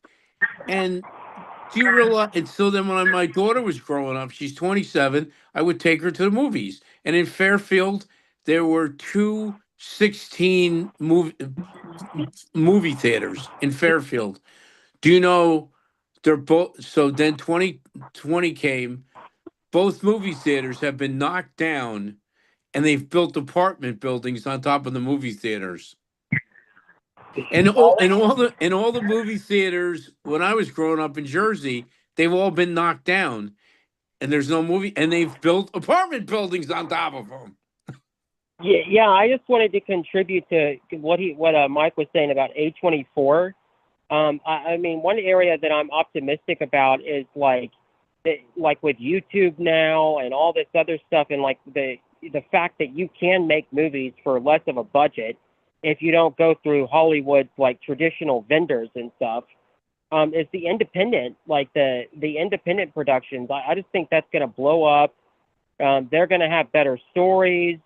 They're going to have better stuff. And like on YouTube, like once this AI reaches a point where you can type in a script, and because I saw this somewhere the other day where you could pay $30 a month and you can get a 30-minute documentary, in this AI program. But once this reaches a point where, you can pop out whole films and whole franchises, there's going to be an explosion of creativity that Hollywood cannot stop it. Like they're hopeless in trying to stop it, and it's just going to leave them behind.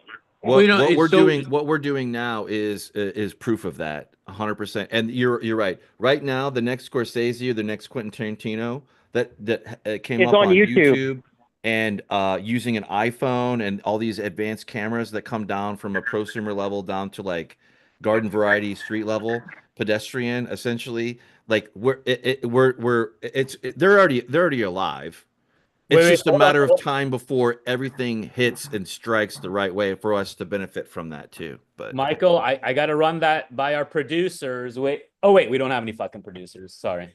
It's so the movie theater, the large companies were still in power in the mid '60s. Sound of Music, Mary Poppins, all these classical type movies. But then these baby boomers that were now teenagers are like, fuck this shit. And that's when Peter Fonda and had the independent movie Easy Rider that cost nothing, which became the largest grossing independent movie of all time. And every baby boomer went to see Easy Rider. And in Easy Rider, if you know, it was an R-rated movie and they're fucking prostitutes and they're smoking the whole movie, they're smoking joints. So this movie was the fuck you to the movie studios, which started all the independent movies, you know, and all those other Sound of Music type movies died. Well, But I was Easy talking, Rider historically Western was the too. movie. Yeah. As a I was genre. talking to Raleigh, maybe yesterday, just about like how I got into the zombie genre, because the zombie genre is the one that's like full satire, making fun of itself. They've even tried to wokeify them lately, but like the wokeification gets made fun of through the genre. The one thing I find interesting in some of these, like Z Nation or whatever, is they got piles of dead zombie corpses, and I'm like, burn the bitches. Why aren't you? There's your Let's do a quick roundtable real quick. What's everybody's favorite zombie book? There's only one answer. book. Oh my god, I got no book. Tell me. I'll go. Max Brooks, Mel Brooks' son, wrote an amazing, the best zombie fiction-based book. It's called World War Z. Only read the unabridged version. You will love it. It is. They made a stupid movie from it, but the movie was okay, I guess. But anyway, what's everyone's favorite zombie TV show and all? Ash versus Evil Dead, Nation, and then Walking Dead, I guess, even though it's too long. But see, being a victim of history, I just, I've spent too much time watching the History Channel and documentaries, so I guess you guys have to turn me on to that whole genre. Oh, there is some. This isn't I'm like, not. I don't. No, it's if you don't want to read it, then the audio book version of World War Z is absolutely phenomenal. And I pay money every month for that audio thing. But get the unabridged. Get the unabridged because you don't want the abridged. You got to have the full. You got it is Full Metal Jacket, bro. Yeah, I gotta have the Full Metal. Was plugging Walking Dead as well, so just I would say The Walking Dead takes it in the original miniseries, the first 6 episodes of that. Oh, okay. So I've seen that. So that's a zombie thing then. Yeah, The Walking Dead. Yeah. Oh, now, I didn't know it's a niche. You would have to nope out on The Walking Dead to claim that it's the best, small screen show. You would have to nope out around season 3 or 4. I don't know. It depends on you. But if you stuck with The Walking Dead all the way out to like season 10, 11, it's not. And that was based on a comic book graphic novel too, which the comic book novel series was also very good, and it was completely different from the movie or the show. So my grandfather put himself through NYU as a civil engineer. It took him 7 years after he fought for our country in World War I, and then all of his classmates were Jewish because he could go to NYU because everybody was Jewish and he was Italian American, and they used to discriminate.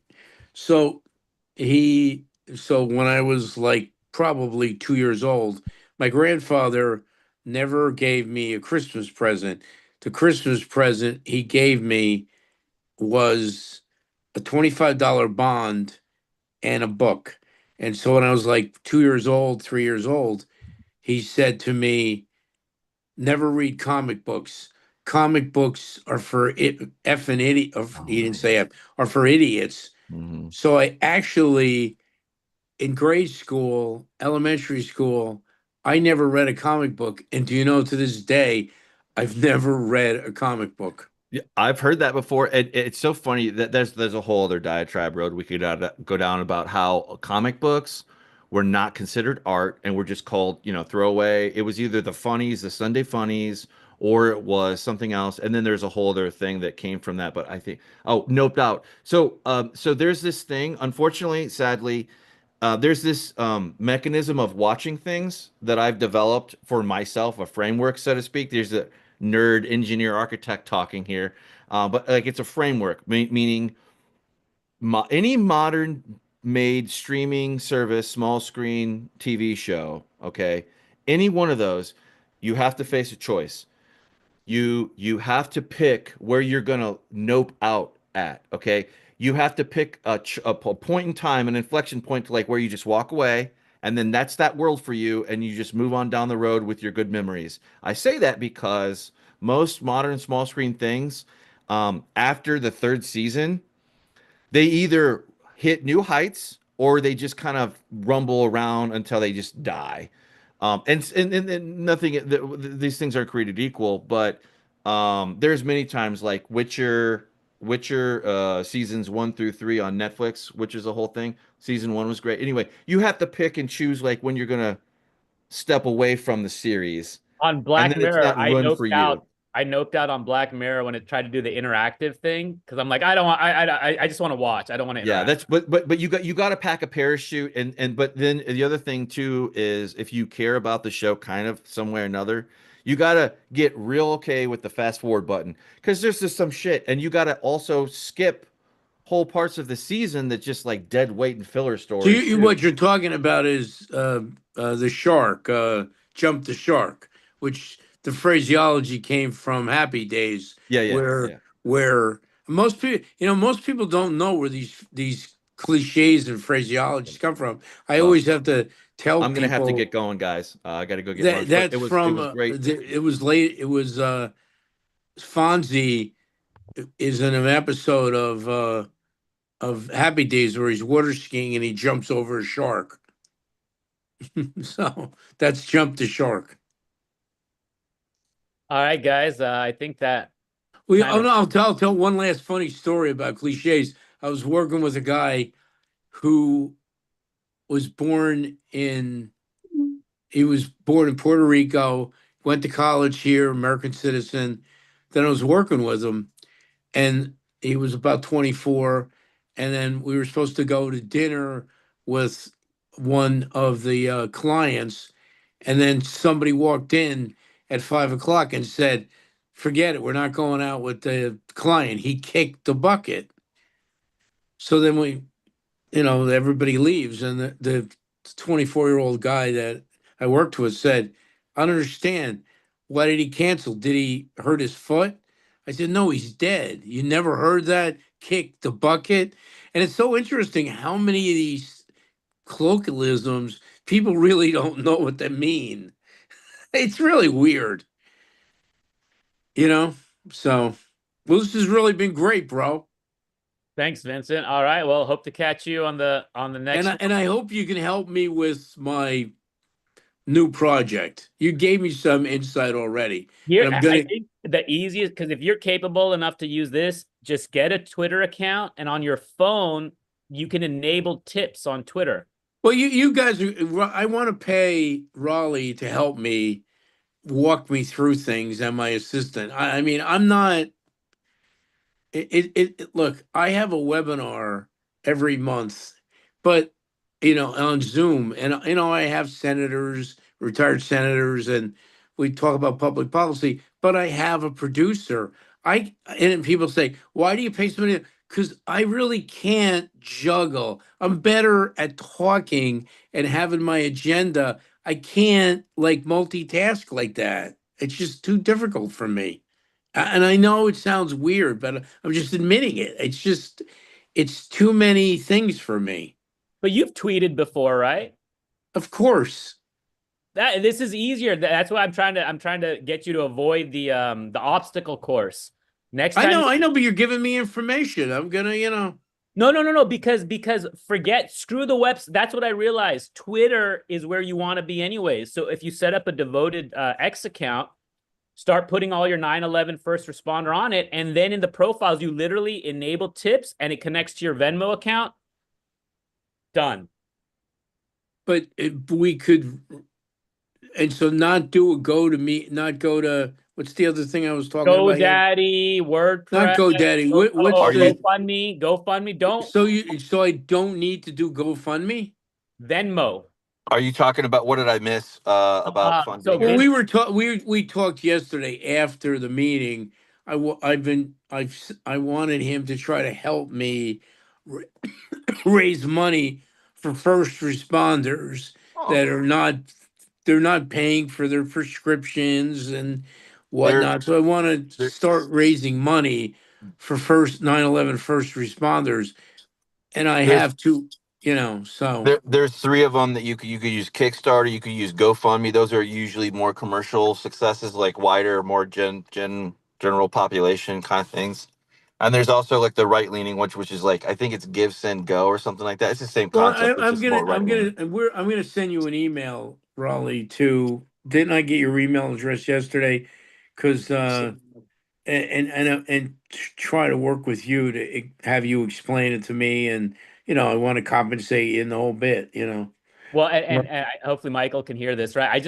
I'm thinking Vincent can shortcut those, because the other component is he needs the website stuff to tell his story. So it's like, just do it in Twitter. That's where you can easily post photos, videos, and then now with Twitter tips, just put in the profile, your Venmo is connected, and I think it's an all-in-one shot, because otherwise you're going to have your GoFundMe page over here and then your website over there. So just Twitter, boom, easy Right. peasy, lemon squeezy. All right, I'll let you fellas go. So it'll be interesting tonight. Two-way yesterday, look, I learned when I was in elementary school, if you can't define something, you really don't understand it. And Yep. look, people talking about tariffs, People don't know what they are. They really no, don't. They and really listen, don't. I've told you this on two-way before, and on this forum, I've met with people in Congress who think I'm Albert Einstein because I'm telling them that the expenses are 7 trillion, the revenue was 5 trillion.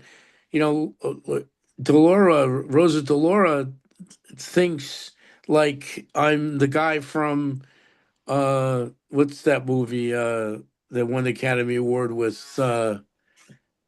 she thinks I'm like the Beautiful Mind. I'm like, no, this stuff's not. This is like, fifth grade. Revenue minus expenses equals loss or net income. I mean, this is not complicated stuff.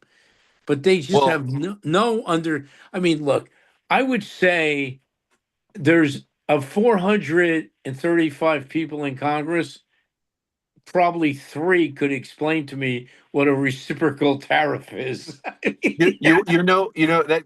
a perfect springboard, and it's been great talking with you, Vince. Before you go, I was going to say that it's not only just normal people, normies, and they would be forgiven for not knowing. They're nobody cares about that, right? But when you have jerk off anti-Trump publications like the Wall Street Journal, which doesn't get too bad, but sometimes they get way too over there. They get way too ass overhead, or whatever you want to call it, over their skis or whatever, as a better way to say it. They made a video on YouTube that talked about how they had a disassembled Hey, I just Fort. wanted to say, and Michael, I'm sorry to interrupt you. I just wanted Oh, to go say ahead. that I have to go. So Well, I'm you going to be all have going a- too you right all have a after. good day. Great talking to you today. Yeah, Thank you so absolutely. much. Take care, Raleigh. I was gonna say that they put out this video, and they took a lot of time to make it. They basically took an F-150 and they had it disassembled in a big ass warehouse, and they talked about how the tariffs are going to come from here and there and over there and all this other crap. And the thing is that they failed to mention anything about how none of the tariffs that have been proposed are gonna for a vehicle, like the parts that go into a vehicle or USMCA, are going to be fine. It's like, it's not like it's just reckless. So anyway, I shouldn't dog out the Wall Street Journal too much, You're but like right. And I've said it before. stupid. I It's mean, the stupid. core upper middle, as David Axelrod has said, and James Carville, the Democratic Party has turned into a white upper middle class, college educated know-it-alls. And these people that I know, that I go to my club with, have never even met anyone in manufacturing. They've never met anyone who worked in a factory. These are people that are 2 or 3 generations of being upper middle class. I know people that have $2 million liquid, and they say, well, I'm middle class. No, you're not middle class. You're a fucking millionaire. You are not middle class. And they love, I'm middle class. No, you're not middle class. The middle class, 56% of the people in this country live paycheck to paycheck. They're middle class. You're upper middle class. It's like, and they don't know one thing about manufacturing. It's the same old story. They don't know much about science either. Let me tell you that. That too. Well, You they look know, at you. Well, the elitists look at people like normal people like us. I would say like yeah. us. Like they look at I you don't know and about then our boy. I don't know about our boy is normal. That's all. yeah, they look at you and then all you have to do is add a couple qualifiers on it too. Like, okay, now I'm not saying you have to be a believer or whatever, but it doesn't matter what religion you believe in, whatever. Either there is this undercurrent, like if you believe in God, and that gets out in certain circles, you're looked at like you just took a shit in a sandbox and fucking buried it with a plastic shovel. They look at you funny like that, and they also treat you funny too for other, like again, boring things or they try to, like the whole trans thing. Like if you say in the wrong company, men are men and women are women and trans are have nothing to do with anything. That's why they call it a prefix on it. Trans it means not that thing. It is a different alternative of that thing, which is still not that thing. But anyway, that you can be fired or you anyway. That's a little bit of a ranty thing, but I'll say. No. And so what happens is, they have the opening party at my club every year, and then I go to the opening party with my wife, and I don't even want to talk to anybody, but because they all know who I am, so then the wives come up to me and they're whispering, asking me questions, and you know, they're like blah blah blah, and then they're asking me questions. They're like, well, because they always start every conversation the same way. You really know a lot about politics and history. Can I ask you a question? I'm like, you don't have to have the prefix. You can ask me a question. I'm not. So, and they all have degrees. They all have they all have advanced degrees. It's like it's just and or they'll start and say, I grew up. My father was prejudiced. My father was a racist, but I'm not a racist, and my mother, I'm not a racist. So I like gay people. I'm like, good. That's, and I'll make a joke, and I'm like, oh, you had a lesbian experience in college?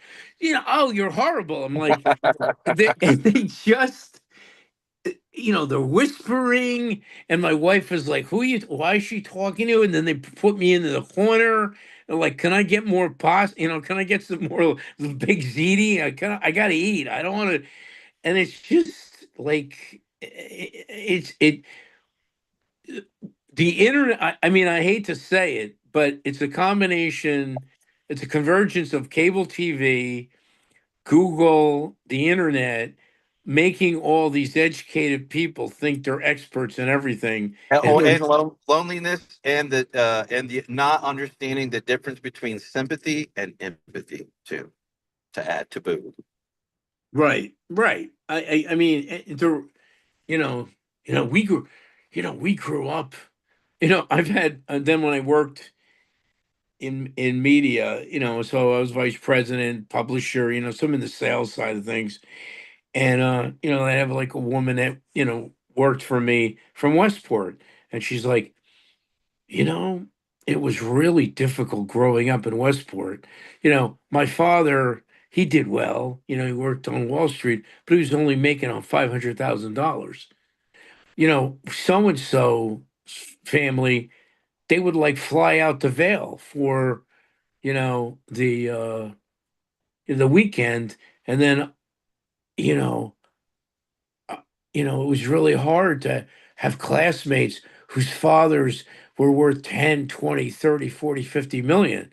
I'm like, so, like, you sound like Steve Martin in that movie. I was born a poor black child. No, but they're like, The it's jerk. so insane. Classic. The Classic. shit I mean, it's really insane. Oh, I know I'm going on. So my daughter goes to school. She loved Burlington. So she goes up to Burlington, Vermont. She always loved it in high school. She always traveled. I told her, I was never on a plane till I got out of school. So, she, went to Costa Rica for 3 weeks and she went here and go up to Mount McKinley. So she went on these things where it's allegedly community service. It's just like rich kids community service. They go away for 2 weeks and who doesn't what. So she loved outside. So she went to Burlington. So she's up in Burlington, which is, the capital of, Bernie, and 42,000 people live there. And then I'd go to see her, and then we'd go to dinner or lunch. And she's like, don't, Dad, you can't talk in this tone of voice up here. People find you offensive. I'm like, in what way? Everybody likes me. If what do you've seen me? I walked up to Hillary Clinton. She thinks I'm funny. I said, so my daughter goes up there. She's in class, in Burlington, and they start in on white privilege, and they're saying you're from, you're going to school here, your parents are paying, so you're, white privilege. My daughter stands up and she said, I got to stop you there. You've met my father. He came up here a few times. My father is some Guido from New York, New Jersey region. He's got a thick New York accent. When his mother died a few years ago, she's living in a mobile home. My father is not white privilege. He's just a Guido from Jersey. What are you talking about? Yeah, that's funny. Oh no, I mean it's like, and can you imagine they're telling kids this information? Oh yeah. No, and it's so bad. Like, here's another one for you. So I'm in the 9/11 community as a first responder, and we have a conference every year down at Ground Zero. And one of the children of the families, his mother was pregnant, so his father died, and he came to the conference, and the kid goes to Yale. So the kid's in Yale, and the professor, so they come to 9/11, and the professor is teaching them. He says that two planes flew into the World Trade Center by accident. They never mention that they're Muslim terrorists. And you talk about woke, and then we came to find out that's how it's being taught in all these Ivy League elite schools. They're not saying that the planes were flown by Muslim terrorists. I mean, think about that. That's insane. Right? That's right. That's woke. Folks, I'm going to end the live stream here. Okay. Now, what do you have on your head? Oh, Michael, he's got